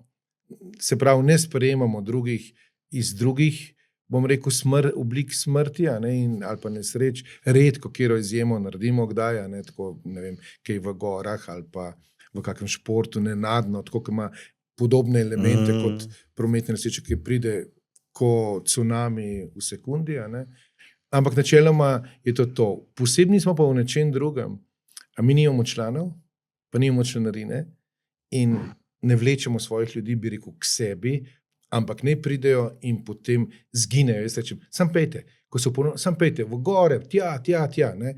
In potem eni še prihajajo nazaj, eni ne, hvala Bogu, šibajo svoje življenje, so si ga najdli svojo smer, ker se mi zdi to najbolj smiselno za tistih par petkov, ki živimo. Bom rekel tako, jaz skregam z logiko poslovanja nevladnih organizacij, ker v tujini to, kar jaz predsedujem drugim, imajo člane, nič ni narobe s tem, ne narobe razumeti. Ampak obstajajo tudi ljudje, ki s časoma ne želijo imeti etikete žrtev. In je tudi res tako stigmatiziran. A sem jaz žrtev? Jaz nisem žrtev. Ne je žrtev? Ne vem, ni žrtev. Ne želimo biti žrtve. Gremo naprej v življenje. Jaz sem Robert, ti si Jaka, on je Miha, polno življenje in polno naprej. In to se mi zdi zelo pomembno, da to omogočimo človeku, da živi potem naprej življenje. Se pa vsak zase odloča, ampak tisto, kar smo pa zagotovo naredili v slovenskem prostoru, je vejo, da obstajamo, eni se nam približajo, eni ne, eni nam pomagajo, eni se ustvarjajo in jaz rečem, to je v bistvu to poslanstvo. Vsak se ne odloči zase, ne rabi biti pa pri nam nekje neki sedeti in da bo potem fural žrtev prometnih nesreč. Je pa nekaj res, zaradi te moje narave ali pa bom rekel te dinamike ali pa ta hočem, želim, bom, predstavlja pa lahko tudi problem pri določenih ljudeh, ki si pa celo življenje želijo biti žrtve. Ne želijo iti naprej, in potem so ugotovili ali pa so naredili model, da boljš živi tako, da je skozi, da se smilne komu, pa da ga vsi pomilujejo, pa da mu dajo neko mrvico, da ima on svoj mir in potem je v tem in se ne želi preboja. Tlej pa pri meni nastopi tisti drug robi, ki se reče, zdaj pa te maske dajte dol, zaživite življenje, imate to pravico, seveda, da je ta pot težja. Pravzaprav je grozno težka, ker te okolica ne sprejema, ne razume, ti si se spremenil, oni to noče sprejeti, ti si definitivno drugačen. Tako da, je veliki izziv. Ja. Če si sploh pripravljen odgovoriti, povzročitelj nesreče, si imel kakšen stik potem z njim? V španski organizaciji PAD imajo v bistvu že skoraj od samega začetka profesionalno pomoč tako žrtvam, se pravi ti, ki so nekoga izgubili ali pa zdravje ali pa življenje, kot tem, ki so povzročili prometno nesrečo. Kaj ti praviloma iz vseh trčenj, zdaj to je naš izraz, mi ne rečemo nesreča, ker za nas je to zloraba, torej kadar je povzročitev trčenja v sozvočju z alkoholom, drogami, ali pa recimo ti veš, da nimaš izpita, nimaš pravice voziti, pa nekoga ubiješ, to ni nesreča. In to, hvala Bogu, otroci v slovenskem prostoru, v vrtcih, šolah že prepoznavajo. To ni nesreča. Ne? In mi imamo do tega zelo tako jasno mejo in se pravi, trčenja praviloma ne želimo povzročiti. Mi se ne usedemo v avto v 99% jaz mislim, da je tako, zdaj grem pa jaz enega ubiti. To ne, tega ni, tega naklepa ni.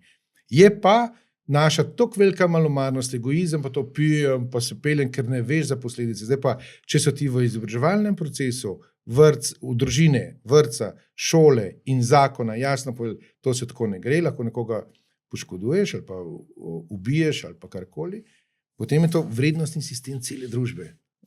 Sistem, če pa mi tega nismo slišali, zakaj se pripnemo zaradi policajev, zakaj moramo voziti 50 tam v naselju, se gre 100 na uro, seveda gre 100 na uro, ampak posledica hitrosti, mase je take in take. Če tega noben ne predstavlja in to počneš zaradi kazni in tako, potem si zgrešil izobraževalni spekter. In smo ga.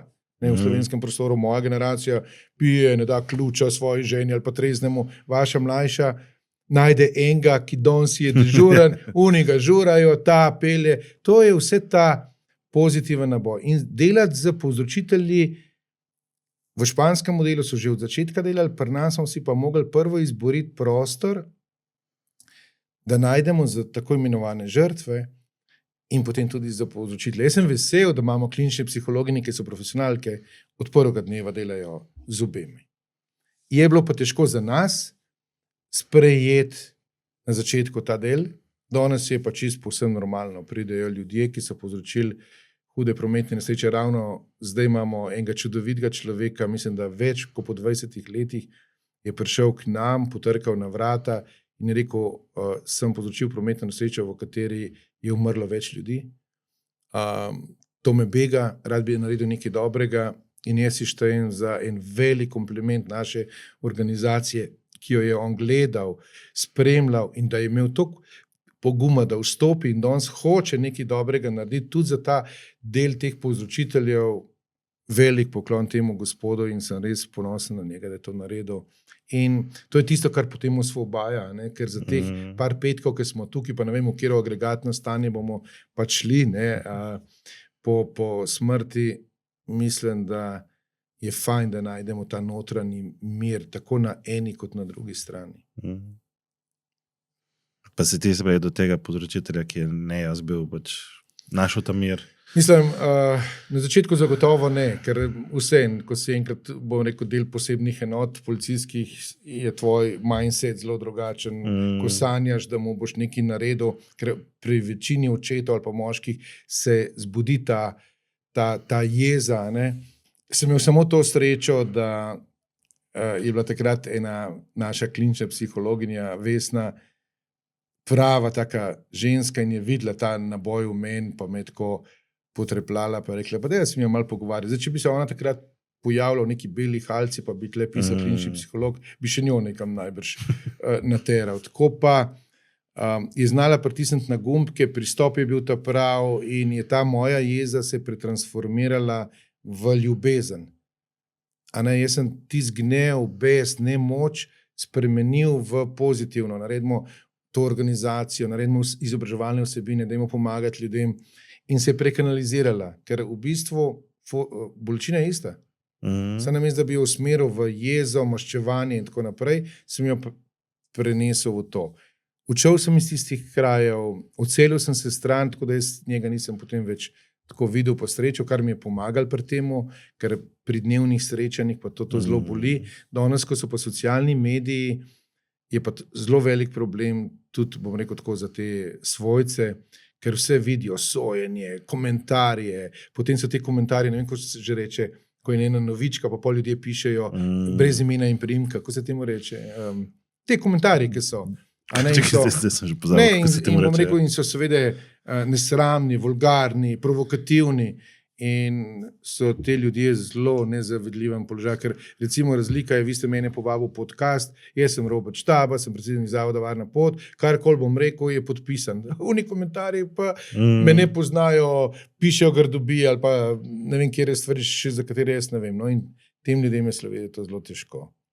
Tako da moja želja je seveda, da delamo s povzročitelji, absolutno. Želim si, imamo tudi v našem izobraževalnem delu povzročitelja prometne nesreče, ki je pod vplivom alkohola izgubil najboljšega prijatelja, to pove v srednjih šolah, osnovnih šolah, staršem in da misliti. In to so vsi, bom rekel, taki ukrepi lušni, mehki, kjer spreminjajo odločevalce, politike, strokovnjake, da potem sprejmejo neko zakonodajo.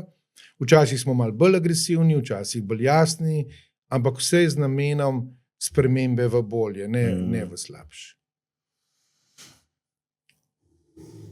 Imaš mogoče informacijo, kako je pa Neja doživljala pač to obdobje po tem, ko je se zbudila nazaj? Seveda se je moja hči. Ampak mislim, sprej, jo imaš, lahko podeliš. Mislim, definitivno je punca, ki si želi imeti svoje življenje, definitivno ona to drugače gleda kot jaz, ona je preživela, en delček njenega življenja je ta, pridna, bila v šoli, dokončala v študij, zdaj že poročena, ima svoj life in tisto, kar je zanimivo, ker se takrat v takih primerih zelo starši fokusiramo v enega otroka, se pravi, ta bo preživel, in če imaš 2, 3, 4, 5, so te nekako odrinjeni. Danes, ko sem toliko zrel, me bolj zanima, koliko je zaradi te nesreče trpel njen brat.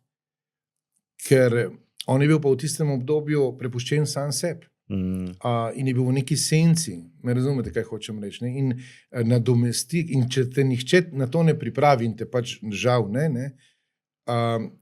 je to v velikih primerih tako, in so potem te sobratje, sestre in tako naprej, kasneje zagotovo izpostavljeni na drugačen način ali pa je neki manko in ti manko nikoli ne moreš nadoknaditi. Zato so zelo dobre take organizacije, ki imajo uvid v izkušnje, da rečejo staršem, poglejte, dajte se usmeriti, dajte se povezati, dajte biti skupaj, različno razmišljati, vsak se bo zase boril, ampak že v vajnem pogledu, ker sta toliko let skupaj, se vse razbere. Ne rabite besed, ampak tisti pogled vas bo lahko ubil in tako naprej. To so take drobni nasveti, ki jih mi drugemu lahko damo. Drugo so strokovne pomoči, da se razumemo. Strokovnjaki, zdravniki, klinični psihologi pač peljejo svoje.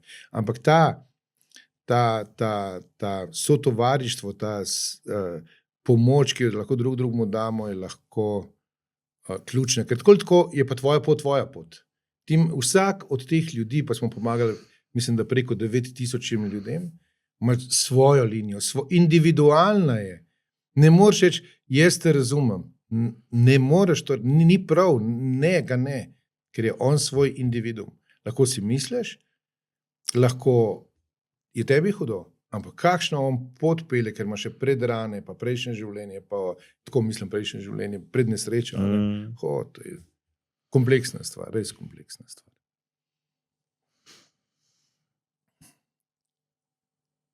Vi ste zdaj v zavodu tudi dali to eno jasno misijo, vizijo nič.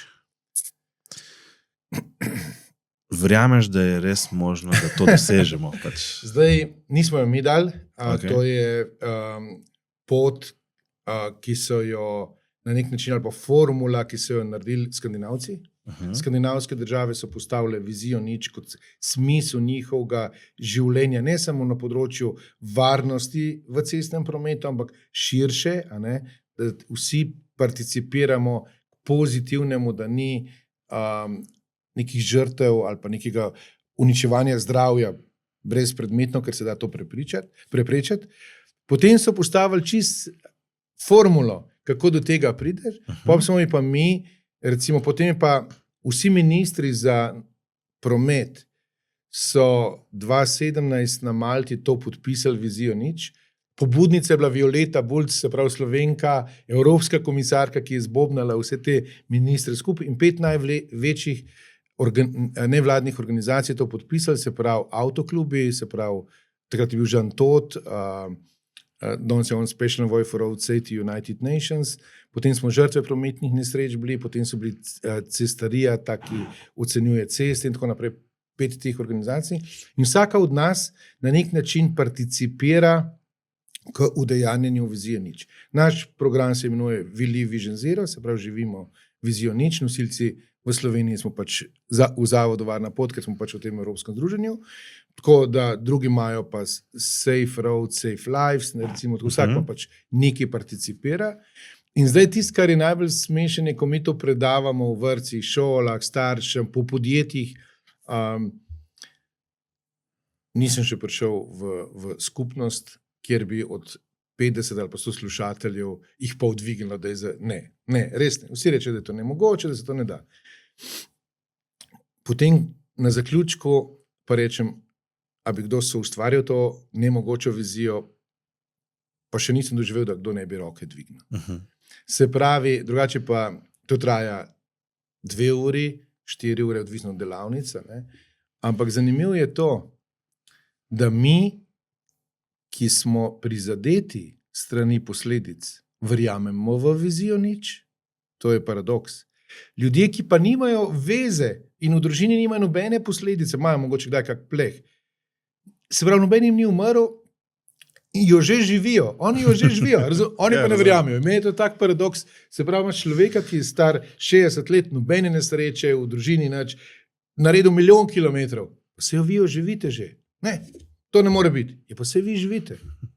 Kako to mislite? Ja. Sej vam ni noben umrl, a vam je? Ne, ni. A kdo poškodovan? Ne. Se pravi, 60 let živite.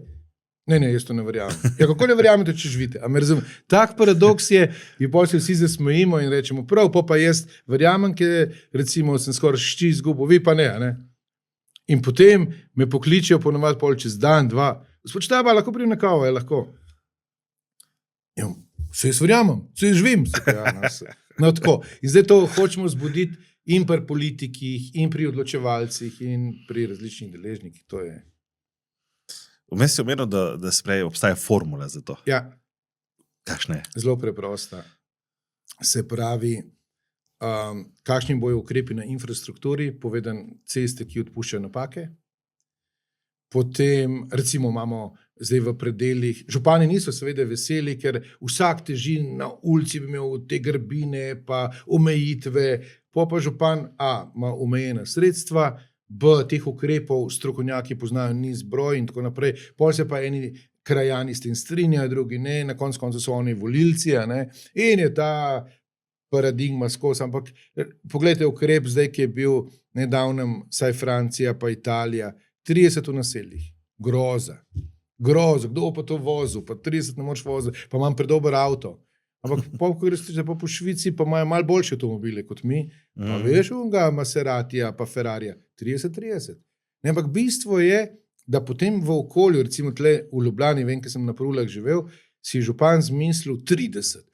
To so ljudje protestirali, bili proti njemu in potem so se pa navadili tam živeti.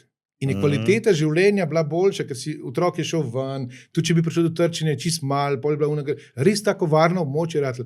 Če bi šli zdaj nazaj in bi se en zmislil krajan, zdaj gremo pa na 50, ali pa župan bi rekel, zdaj gremo pa mi na 50, bi spet protestirali proti njemu. Sprav, nočemo nekih sprememb, bojimo se sprememb, ampak infrastruktura, vozila so naredila napredek, nor napredek, pri pasivni varnosti in aktivni varnosti, tako naprej. Potem je zakonodaja, potem je izobraževanje. Če mi damo izobraževanje varne mobilnosti, v družini, da se pogovarjam, potem pa to slišijo neki v vrtcu, 1., 2., 3. triada, pa srednja šola, prideš na izpit za avto, že upolnomočen s tolikimi znanji, pa spravili, da potem oni sam nadgradijo. Če je pa tle vrzel, pa padamo, zdaj pa rečejo, zakaj to forsirate? Lejte, moja hči je bila odličnakinja, naredila gimnazijo Bežgrad, ki je dobra gimnazija, pol je naredila pravo, se pravi pameten otrok.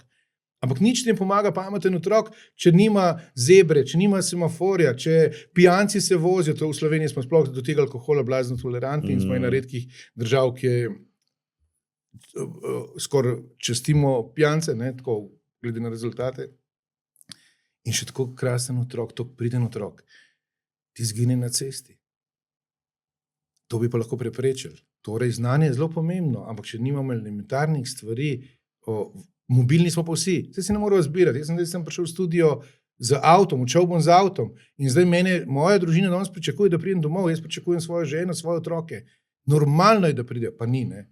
Ko se zgodi, nisem bil pripravljen na to, zaciklal sem se in potem nenadoma reče, ministrica za infrastrukturo ni naredila, agencija ni naredila, policija ni naredila, parlament ni naredil, ne. In potem postanemo kritični, prej smo pa pasivni. Ne. Vsi to toleriramo pijance, pa vemo, da alkohol pa volan ne gresta skupaj, ampak ne naredimo tiste korake, ki bi bili potrebni. Zdaj so lahko zelo represivni, lahko pa jaz sem doskrat provokativen. Pa naredite tako kot 0,8, ki ima Anglija. Anglija ima 0,8 dovoljeno, promila. Ampak pri 0,81, če pa povzroči, povzemite firmo, poplačite bolnico, rehabilitacijo na Soči, žrtvam dajte odškodnino 1 milijon evrov, tako kot je v Italiji, recimo, ne? Ja, tudi to. Zakaj ne? Zato, ker se sami vidijo potem v tem. In se ne odloči. Se pravi, ni treba ga zapreti za 200 let. Dajte mu alternativo, da se sam odloči. Ali pa dajmo se tako dogovoriti. Ok, imamo toliko pijanih, pa dajmo mi pogojno kazen prvič na 15 let. Dajte nič evrov, samo pogojno za 15 let, pa se ne zdaj on, ki bereš tiste odločbe, nismo mu vzeli vozniškega dovoljenja, zaradi tega, ker more preživljati še 3 otroke, družino in bi izgubil službo in tako. V redu, razumem, smo socialna država, se pravi, dajmo mu pol 15 let, da se on dokaže, da se trudi biti zgleden državljan. Ne, potem ga pa dobimo še drugič, pa še tretjič, pa še četrtič pijanga. To je izigravanje sistema in starši, ki so se izpostavili v naših primerih, ker jim je pijanc ubil otroka ali pa karkoli, se danes počutijo izigrane.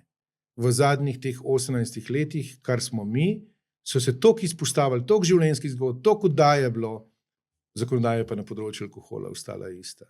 Imeli smo čudovit nek ukrep, policiji dal možnost, da pijanga ga dajo do iztreznitve, kar je v bistvu nagrada temu človeku. Pa so si politiki pol zmislili, pa je blizu doma, pa more taksi poklicati demokratično.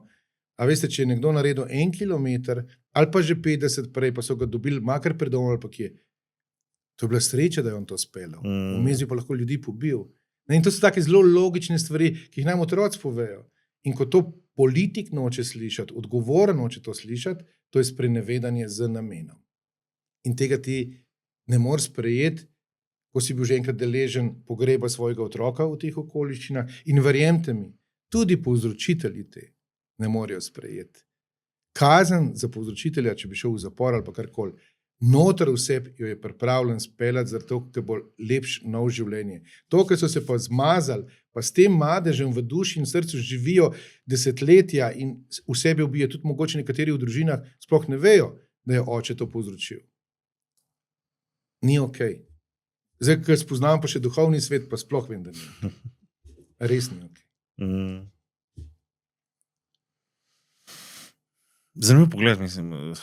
Jaz sem bil sigurno eden tistih, ko sem nekoč hotel imeti avto, ki gre hitro, ne? Ja, In sem užival v tej hitrosti, in bilo pa zakaj me omejujejo, posod pa se, danes so boljši avti, stare omejitve, ampak ko daš to perspektivo.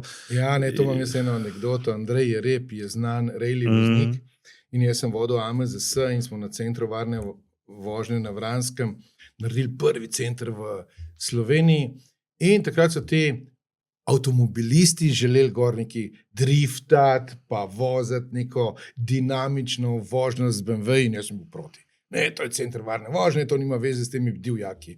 In potem je Žan Tot, ki je vodil FIA, pa me kliče, pa je rekel, Robert, to je šport, pa ne, to meni ne briga prvo varnost in gor. In potem je ta Andrej Jereb, ki je bil pa rejli voznik v slovenskem prostoru, tak znan.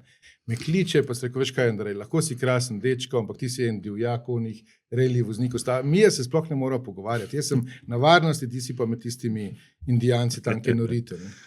No in potem sem se enkrat dobila in sem ga jaz poslušal in sem videl, da fant govori isto kot jaz. Živi isto kot jaz, samo da je res bil v športu, v tej dinamični vožnji in je želel te izkušnje predati. In seveda smo potem ugotovili, da nam manjka in tak prostor, kjer se ti izživiš, a ne? Ker avti, ki se je proizvodna, noben avto ne gre 30, 50 pa 90, ampak grejo 200, a ne? In to nikjer se more proti, vsi pa govorimo ne na cesti. Ne?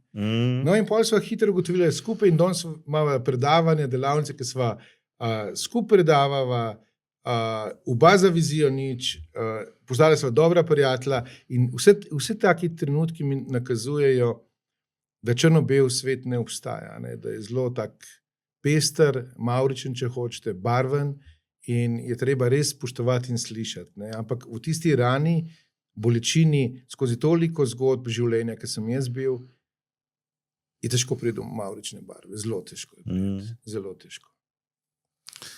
Tukaj se odpira eno zanimivo razmišljanje. Ne? Zakaj Ok, na eni strani dobiček, ampak proizvajajo avte, ki grejo hitreje, kot je dovoljeno. Ja. Razumem zaradi dobička. Samo zdaj, če bi vsi sprejeli nek zakon, da noben avto ne sme čez najvišjo možno omejitev v tisti državi, bi načeloma ta dobiček ostal enak, ker bi tako vsi bili enako vredni. Ne? Ko me je to vprašala, oči, zakaj ti, ki si na evropski ravni, zakaj delajo avtomobile, ki grejo tako hitro? Svoboda. In pol slišiš, svoboda, sam se odločaš.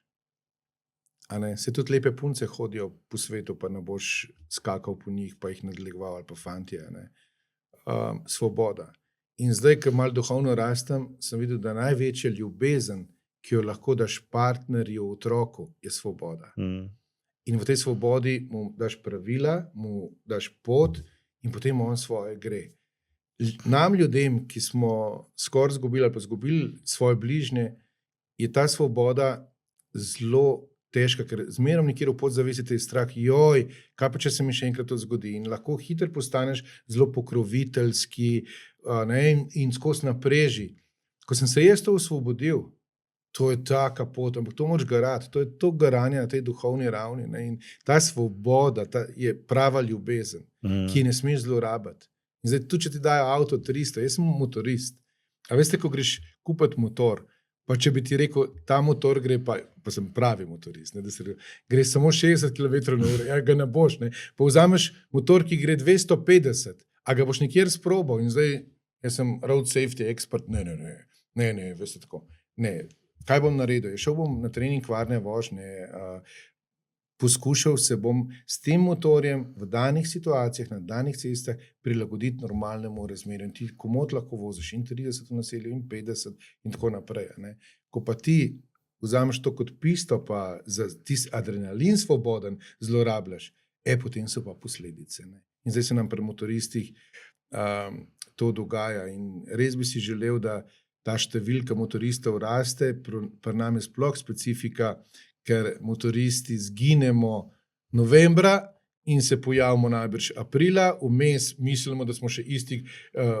Ni res, pojdite na trening varne vožnje, sprobite tam, dajte se med sabo zorganizirati, predvsem pa vedeti, kje so tvoje sposobnosti, pa pravila vključiti. Preprosto jih moraš. Škoda je življenje, škoda. Ok. Kako lahko nek posameznik pomaga zavodu v tem trenutku, in pa na drugi strani me zanima, kako lahko se kot šole, vrtci, institucije, podjetja povežemo z zavodom in kakšne so te delavnice. Mogoče malo poveš te aktivnosti. Zdaj, kar enega posameznika. Okay. Rečeš se mu Zoran Jankovič. Zdaj slišimo toliko nekih negativnih stvari po medijih o njemu, jaz pa v ljudeh iščem dobre stvari. Recimo, sem povedal, da nam je stal ob strani ob prvem svetovnem dnevu žrtev prometnih nesreč. In vsako leto to organiziramo. In vsako leto ljudje predstavimo svoje življenjske zgodbe. In vsako leto je težje. Enkrat predstavijo mamice, enkrat očeti, enkrat mladi, enkrat nekdo, ki je izgubil 2 otroka. In to poslušati je res grozno. In gledam, vsakič povabimo pristojne politike, pridejo, so dostojanstveni, povejo in obljubijo, da bojo nekaj naredili. Zdaj eni naredijo več, eni manj, eni nič. On je konstantno z nami.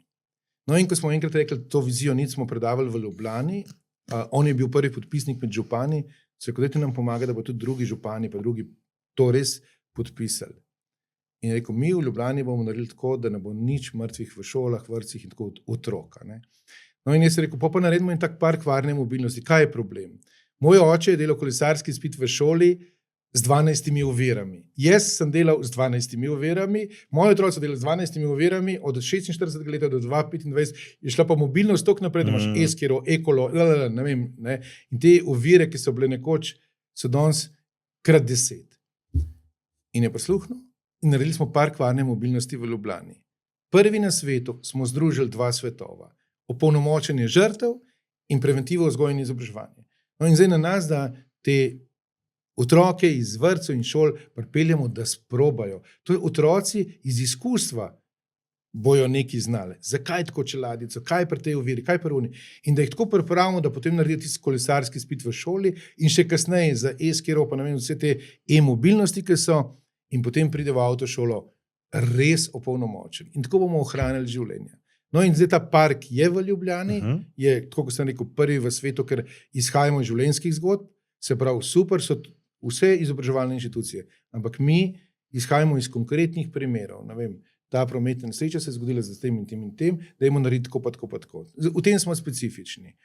In jaz bi spodbudil vse te odločevalce, ala župane, ravnatelje, politike, dajte nekaj na tem narediti. Pa ne, da je naša prioriteta, lejte tudi rak, pa zdrav način življenja. Vse to je super, vse to je krasno.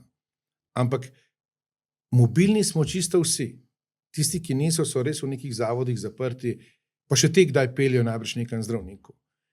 In da se preprečiti, ampak se dajmo opolnomočiti in povedati, to so pravila igre, to sprejmemo v naši družbi, to ne. Denarja imamo čist dovolj za korektno infrastrukturo, vozila imamo v redu. Zdaj pa, če se vrnemo nazaj na začetek tega pogovora, mi imamo svojo državo. Samo 2 milijona nas je. A se lahko tudi 2 milijona spoštujemo na cestah? Imamo svoj red, ki mi je enkrat en kitajski podminister ogovoril, koliko vas je? 2 milijona? A vi ste država? Ja. Ja, prava država. A čisto, ja, zakaj pa ne greste na en štadion, pa se ne pogovorite, kako bi vozili, ker vas je toliko malo? A lahko pa to naredimo? Ne? A veste, zdaj jaz vidim, so rekli, Štajerci pijejo, Dolenjci pijejo, Primorci pijejo, se pravi vsa ta vinorodna ali pa pivovska Celje pa Ljubljana. Pogreš pa gor, pa imaš krasne mlade, ki grejo žurat, pa ne pije. Ja, to je top. To je nekaj čudovitega, to je darilo življenju. In mi iščemo darilo življenja. Kako nam lahko pomagate? Pomagate nam tako, da se odločite, pa svoje otroke pripeljete, da bojo nekaj znali, da se mi z njimi poigramo, da jih opolnomočimo, da se odločite za treninge varne vožnje, da ko ste politik, ko zdaj kandidirate, ko bojo volitve, jaz bom pa naredil v Sloveniji to za varnost v cestnem prometu. Tudi če je mogoče nek nepriljubljen ukrep, ali za pijane, za drogirane ali pa za hitrost. Na drugi strani pa se odločim, ali bo mehak ukrep, ali pa malo bolj trd. Ljudje pa govorimo različne jezike. En razume našo sporočilnost, pa bo rekel, se bomo v naši družini pogovorili, pa bomo tako. En pa razume malo, da mora iti mogoče 24 ur ali pa 48 ur malo na hladno, tam bo malo razmišljal. In če bo 5krat bil tam na hladnem, pa če ima normalno službo, mu malo že naroden pred sodelavci, in bojo že oni rekli, lej, poslušaj, ali pa ne vem, se naredite treninge varne vožnje, ali pa obnovitvene, ali pa imamo psihologe, pa zdravnike, pa ne vprašajo, ta še normalen ali ni za na cesto. Tak. Se pravi, v bistvu lahko pridejo starši z otroci kadarkoli do vas?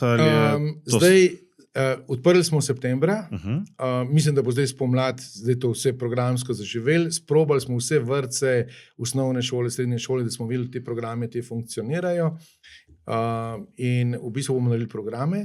Zdaj zelo intenzivno se pogovarjamo z ljubljanskimi šolami, vrtci pa ob ljubljanskimi, da bi organizirano prišli dopoldne.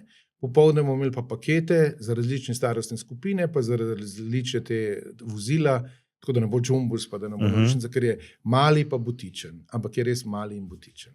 Ja, sem zdaj živel pri tebi, prav lušno delovalo, pa še zasneženo bilo takrat. Ja.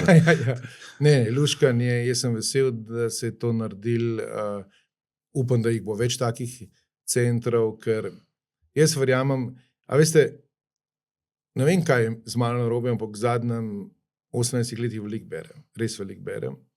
Super je prebrati, dobiti informacijo in tako naprej, ampak izkustveno se mi zdi, da doživiš nekaj. Sej motoristi to zelo dobro vemo, lahko ti vse prebereš v motorju, pa v Rosiju, pa tako, ampak dokler se ti gor ne usedeš, dokler ne probaš, dokler ne greš na Vransko, jaz temu rečem, pa na treningu varne vožnje, vidiš, kaj pomeni 70 zavret na zadnjo zavoro, na sprednjo zavoro, pa 30 na zadnjo, pa kaj kot ti ritko odnese, pa tako naprej. To je pa izkustvo in boljš, da ga dobivamo na takih poligončkih, kot pa na cestah. Moja generacija se je učila na cestah in takrat je bilo 500 mrtvih. 2 razreda mrtvih otrok. Zdaj se pa borimo za vsakega otroka posebej, da se to ne bi zgodilo. Vrtci, šole, varne šolske poti, prevozi, ne vem, starši in tako naprej. Ampak če kje padamo na začetku pri družini, to pa definitivno. Če ni vzgoje, če nismo tudi mi, kako se reče, vzgleda. Meni hiter si ne reče, ne vem, oči, prehiter tam, redu.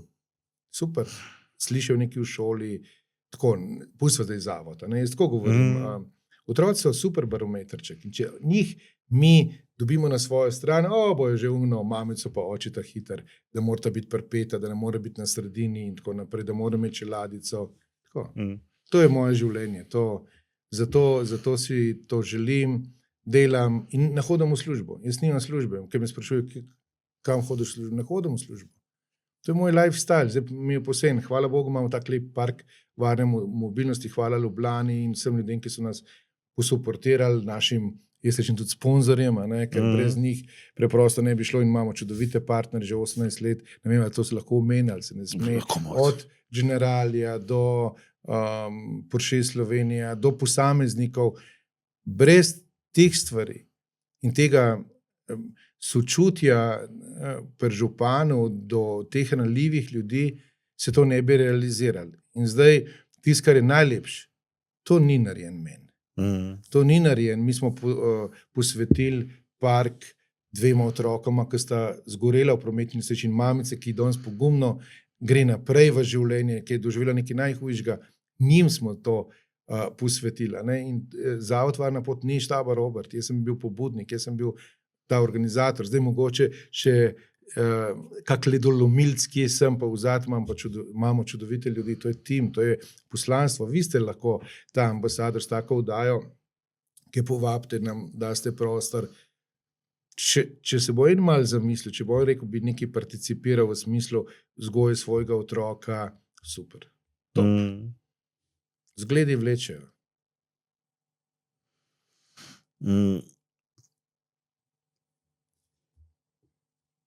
Kar da ima razpet, ja. Zdaj, ni bilo pauze za te.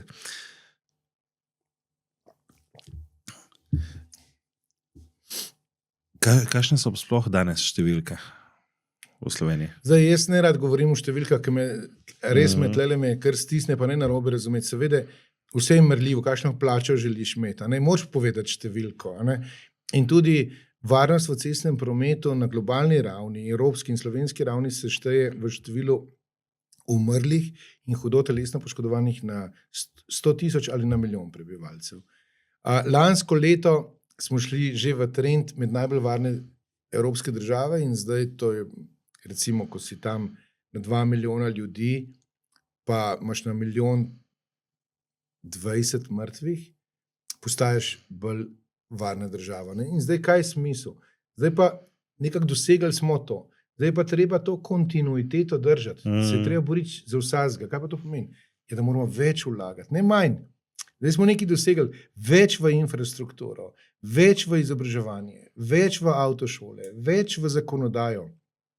Zato, da držiš to ali pa še nižaš. In tle je investicija vedno večja. In potem očitno letos imamo 30 umrlih več, mislim lansko leto.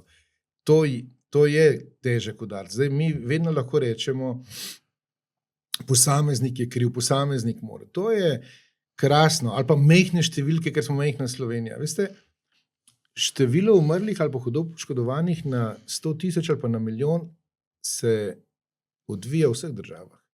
Tudi v majhnih državah. Samo to pomeni, da moraš potem toliko več garati. Če malo popustiš, če nam ni to fokus, se potem te številke začnejo varirati. Zdaj pa te številke, imamo en video o viziji nič, ki govori, koliko predvidevate, da jih bo drugo leto umrlo, pa čez 5 let, pa pove, 100, 150, 60, in tako ljudje povejo. Kaj pa, če bi bil sam eden? Super, krasno. In potem smo dali sliko mame, očeta, brata. Kaj pa? Ja, to pa ne. Ja, saj sam številka 1. Ja, ne, to je pa katastrofa. In zato ne maramo številke govoriti. Vsaka je katastrofa. In zdaj nemški BAS, to je Inštitut za varnost v cestnem prometu, je rekel, 113 ljudi je neposredno prizadetih od enega takega primera.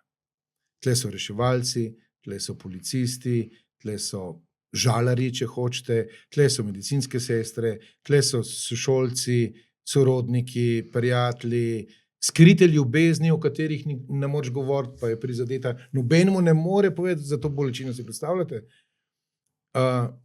No in vsi ti ljudje. In zdaj, če vi mislite, da ti ljudje grejo drug dan v službo, pa da so normalni, ne, sigurno ne. Zdaj samo vprašanje, koliko časa ne morejo to tako upravljati. In tudi jaz sem bil profesionalc. Profesionalci, recimo jaz sem obravnaval smrtne prometne nesreče skupaj z gasilci, z reševalci. Kaj profesionalci naredimo? Profesionalen zid. Ti si tam skoncentriran, svoje moč narediti, to se je zgodil unmu tam, to se tebe ne tiče, ampak pol, ko je konc službe, ti priš domov, vidiš to zgodbo, ne? In se ti to nekam naloži in je to, te spremlja. Če prej te fantje pa dekleta ne vejo, potem vejo takrat, ko grejo v penzion, ko se jim to sešteje in če ni že prej seveda izziv z alkoholom ali pa s čim drugim. Kako pa ti danes se boriš s temi informacijami, ki si jih doživel na tej poti? A s temi pogovori z ljudmi, to mislim? Ja, mislim, verjetno te vedno stisne, verjetno to ne mine nikoli. Mislim, stisne me tisti trenutek, ko dobimo klic, neizmerno sem hvaležen za pogum, ki ga ljudje imajo, ali pa njihovi bližnji, ko nas pokličejo in seveda grem k njim domov, ali pa oni pridejo k nam, odvisno pač od situacij. In tisti trenutek sem žalosten, da se je spet nekaj zgodilo. Res sem žalosten, ker vidim celo sliko, čez kakšne izzive bo šla ta družina ali pa ti bližnji.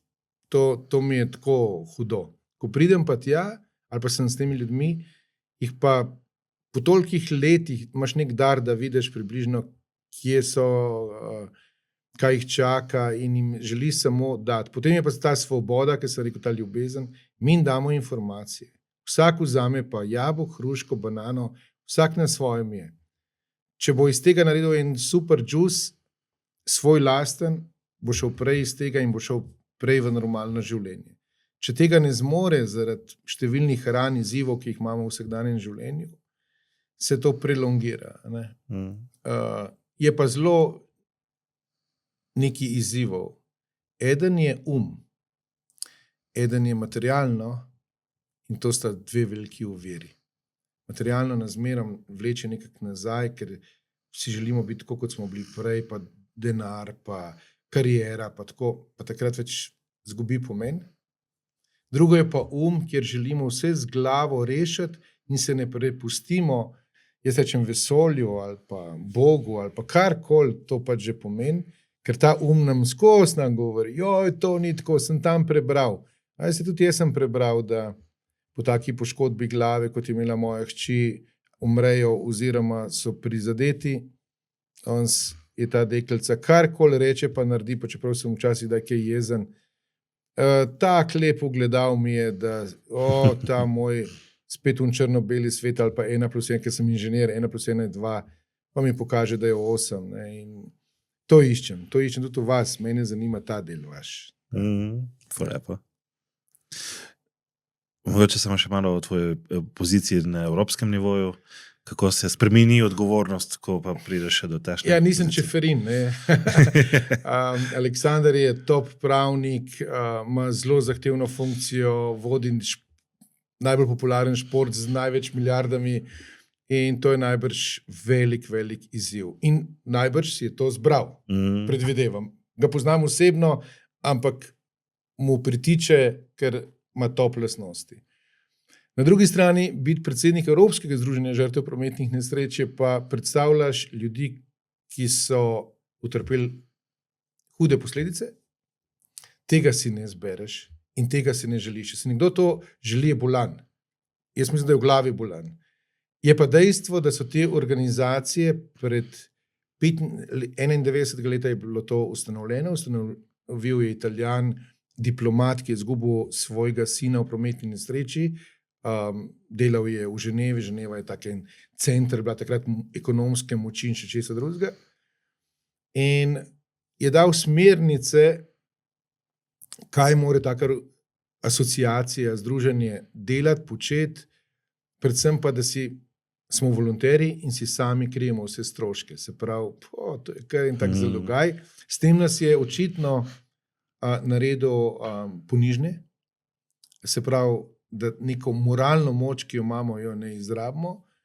No, in vse organizacije imajo svoje spone in pace, in pred parimi leti je tudi ta združenje imel, bom rekel, en tak padec, ker so se generacije spremenile, sistem mobilnosti se je spremenil, države vsaka po svoje, nekateri imajo v sistemu res dobro podporo, Nizozemska tle daleč od spredaj, ima velik BDP, dobijo žrtve prometnih nesreč, odškodnine, suport od države, se pravi, bi rekel, za slovensko Sočo sta še dva taka inštituta, ki ljudem pomagajo, jih vključujejo v vsakdanje življenje, pa nam pač temu ni tako.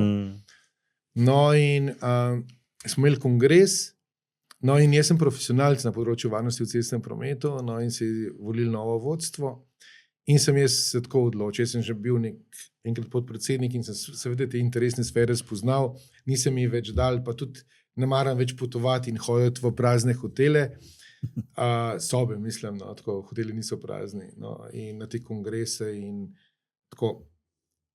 In sem rekel, jaz vam bom vse pomagal, vse, kar je strokovnega, vse, ne me izvolite, ker vam bo žal, nisem čist demokratičen, želim potem pošlihtati profesionalno te stvari, vsem bom pomagal, kjerakoli struja bo zmagala, ker posod so neke struje. No in potem je bil tam en bivši sodnik iz Nemčije, ki je vodil te postopke, kako bo šli ljudi. In prav, mi imamo pa en velik problem. Vse glasove je dobil nekdo, ki noče kandidirati.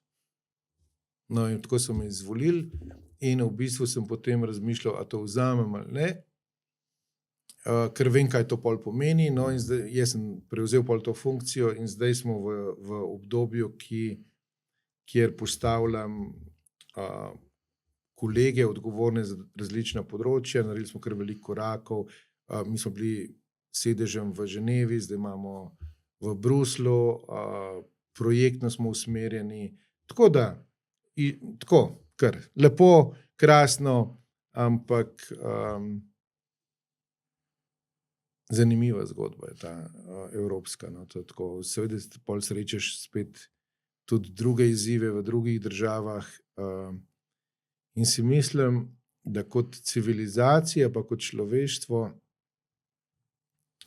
imamo toliko lepih lastnosti in stvari, tako bi nam bilo lahko lepo, pa skozi sami sebi otežujemo neke stvari, no, in te rane so kar zoprne.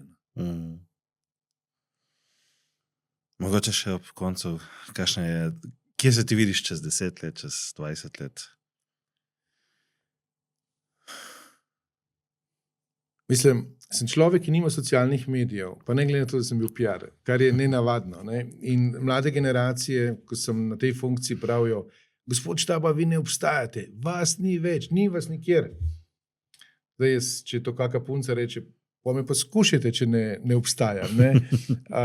Ampak definitivno sem človek, ki se vrača ena na ena k ljudem.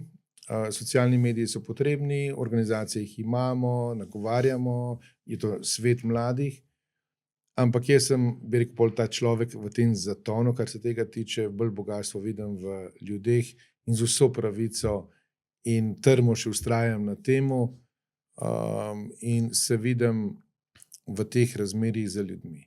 To me osrečuje, tle lahko nekaj dam, tako sem si v smislu. Pomembno je tudi, da v bistvu, ko si, bom rekel, v tej drugem delu po 50. letu, ko se ozreš nazaj, se mi zdi, da sem lahko osebno ponosen, da sem s prijatelji, s kolegi, somišljeniki lahko nekaj takega ustvaril, ker sam ne moreš. In te krasne ljudi imam na svetovni, evropski in slovenski ravni.